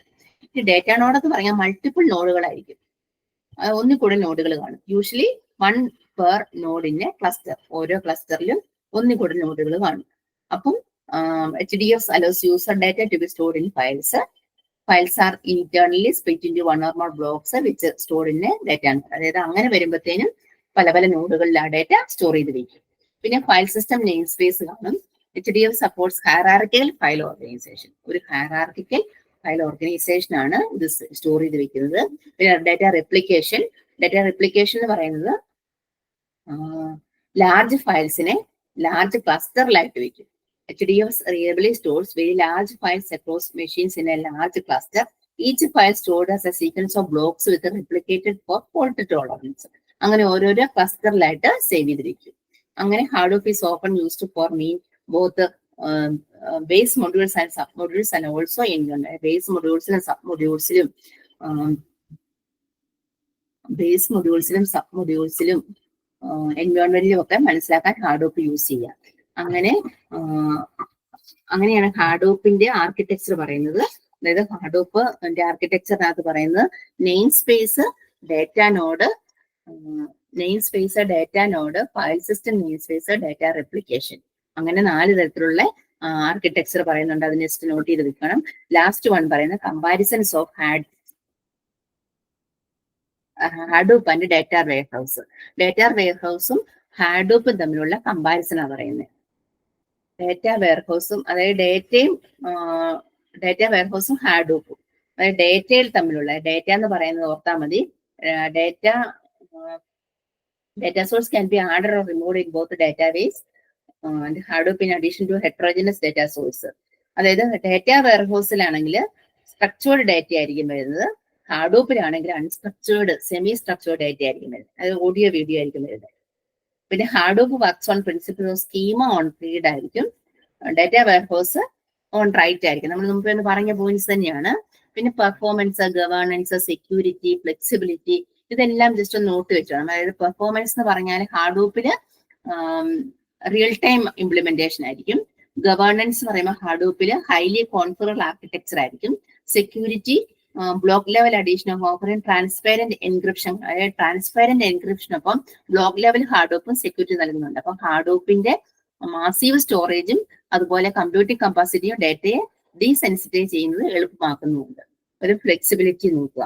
അങ്ങനെ ഹാഡൂപ്പുമായിട്ട് ഉള്ള കമ്പാരിസൺസ് അവിടെ ജസ്റ്റ് നോട്ട് ചെയ്ത് വെക്കുക. ലാസ്റ്റ് ഹെഡിങ്ങും അതിന്റെ അഡ്വാൻറ്റേജസും പറഞ്ഞതിന് ശേഷം ഡേറ്റ വെയർഹൗസ് ഓട്ടോമേഷനെ കുറിച്ചുകൂടെ പറയുന്നുണ്ട്. നമ്മുടെ ടൈം അവസാനിച്ചു. നമുക്ക് അതിനകത്തൊരു ഓട്ടോമേഷനൂടെ പറയാനുള്ളത്, അതായത് നമുക്ക് നെക്സ്റ്റ് ക്ലാസ്സിൽ എടുക്കാം. ഹാഡൂപ്പിന്റെ ആ ഒരു അഡ്വാൻറ്റേജസോടെ നോക്കാം. ഹെറ്ററോജനസ് ഡേറ്റയാണ് പ്രോസസ് ചെയ്യുന്നതെന്നും അതുപോലെ ETL ടൂൾസ് അവിടെ വരുന്നുണ്ടെന്നും എഫിഷ്യന്റ് വർക്ക് മാനേജ്മെന്റ് ആണ്. Hadoop focus architecture and data level flexibility നൽകുന്നുണ്ടെന്നും അതുപോലെ TC of data warehouse system can be reduced through large utilisation and customisation thereby increasing ROI. അതായത് ഹാഡൂപ്പ് യൂസ് ചെയ്യുവാണെങ്കിൽ നമുക്ക് ROI, റിട്ടേൺ ഓൺ ഇൻവെസ്റ്റ്മെന്റ്, അതായത് നിക്ഷേപത്തിൽ നിന്നും വരുമാനം കൊണ്ടുവരാൻ പറ്റും. അതായത് ഒരു TCO വർക്ക് ചെയ്യുന്നുണ്ട്, അതായത് ടോട്ടൽ കോസ്റ്റ് ഓണർഷിപ്പ് ഒക്കെ നിലനിർത്തിക്കൊണ്ട് നമുക്ക് അങ്ങനെ ഒരു ROI, റിട്ടേൺ ഓൺ ഇൻവെസ്റ്റ്മെന്റ് കൊണ്ടുവരാൻ പറ്റുന്നതാണ് ഹാഡൂപ്പിനെ കുറിച്ച് പറയുന്നത്. അപ്പൊ നമുക്ക് നെക്സ്റ്റ് ക്ലാസ്സിൽ ഈ ഒരു യൂണിറ്റ് 6ന്റെ ഒരു ചെറിയ പോർഷൻ കൂടി ഉണ്ട്, അത് നമുക്ക് നെക്സ്റ്റ് ക്ലാസ്സിൽ എടുക്കാം. Data warehouse automation. ഓക്കെ.